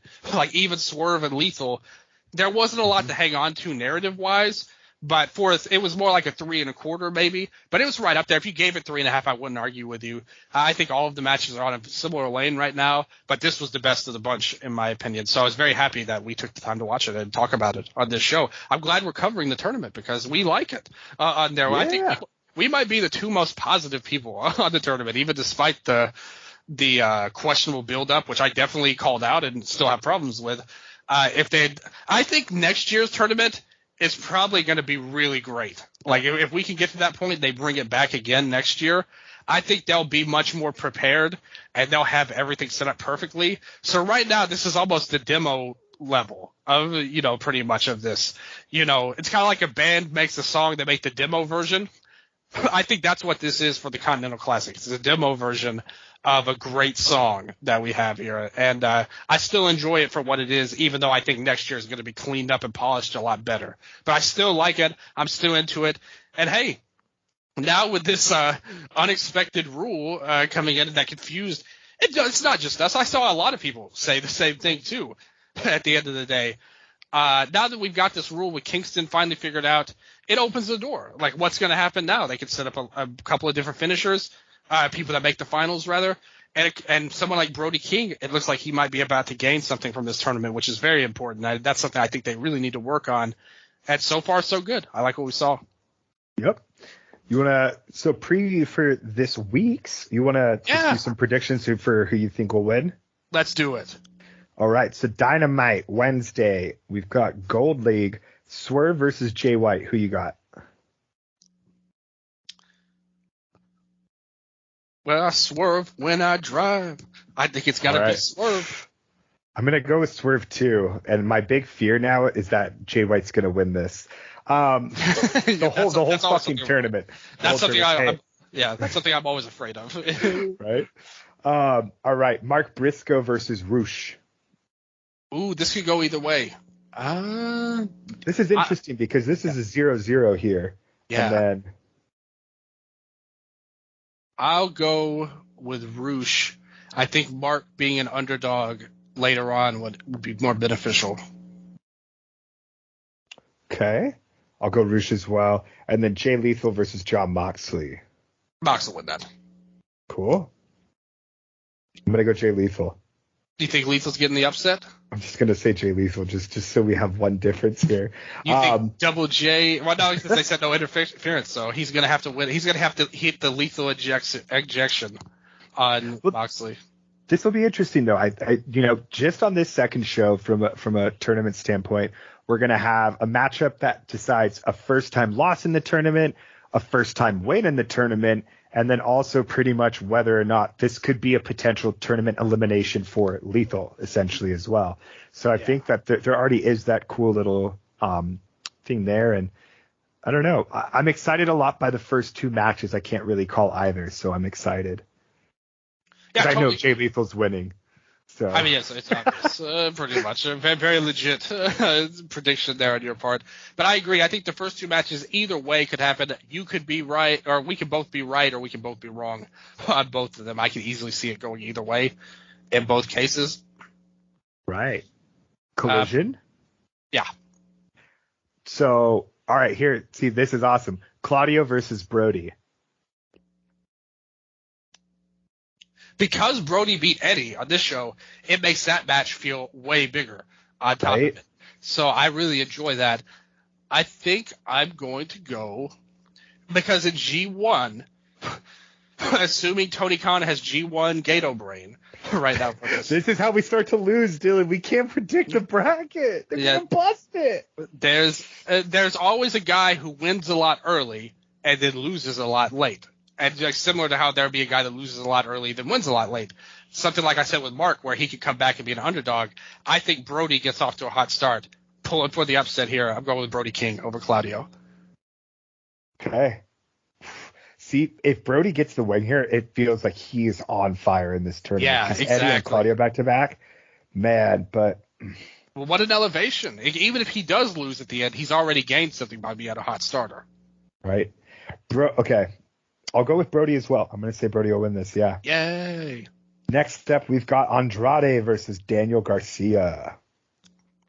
Andrade, another one, because he was scheduled for Bryan. He didn't get to have his first match this week. They'll have to make that up. Garcia lost, I think.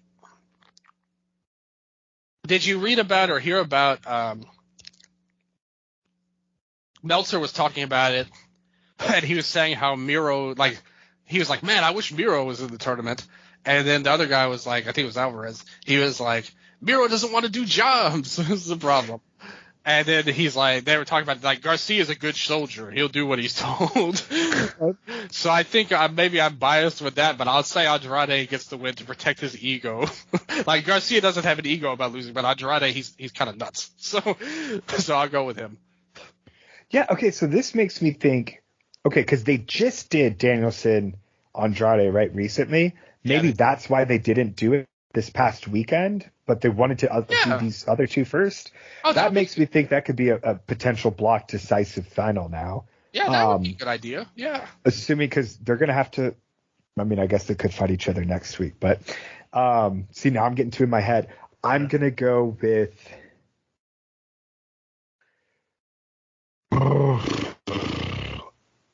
I'm going to go with Andrade. You cannot bet against the former La Sombra. And then finally, and what I imagine will be the main event, Bryan Danielson versus Eddie Kingston. Oh, that's a baller match right there. I think Bryan is unselfish to a fault, in my opinion. And he's not going to he's going to have too much respect for the Ring of Honor belt to go over.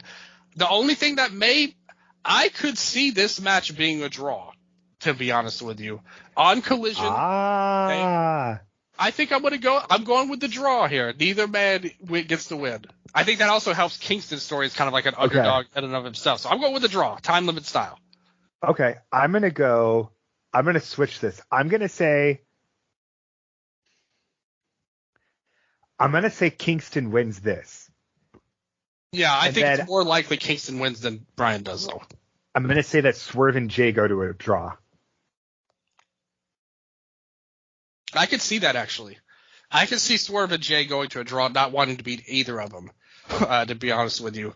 But yeah, I think that makes a lot of sense, actually. Okay. All right, folks, you heard the predictions here first. I'll stay Swerve just to be different on there. Just to keep up my Jay White hater. I'm a generational level hater around here, people. I'm not changing up just because you bring logic into this. You think I give a damn about logic? I want Jay going down, take the fall, do the J-O-B to my man Swerve Strickland, because I know he's got what it takes. But actually, again, I liked both of these shows on week one. The shows you're naming and the matches you're naming, I like them both a lot on top of it.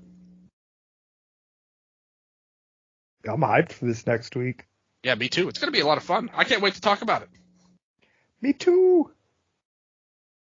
Well, I'm so happy that we got to get Survivor Series, got our maybe like a little bit of a therapeutical session right now, talking about our CM Punk, our jaded tendencies that we have towards a certain chick magnet. We got through all of that. We talked about some interesting things, made some interesting points, got emotional at times.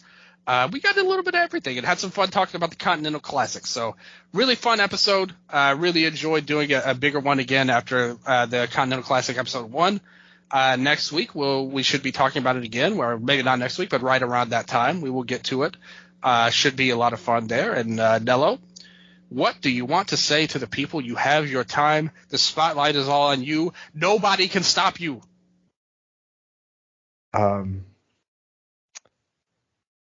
I have nothing this week. Absolutely nothing. Check out Happy's Humble Burger Farm on Steam or any of your consoles. Hey, isn't it cool that he makes video games? You got to give him credit on there. I play video games. I don't make them, but I can play them at least. I've been playing. I just beat Disco Elysium, which is an absolutely phenomenal game. if you don't need action, because there's really no action in it, it's all about psychological stuff and talking. But if you're into that and you're into detective stuff, there's a million amazing moments. So if you ever want to talk about Disco Elysium, one of my favorite games.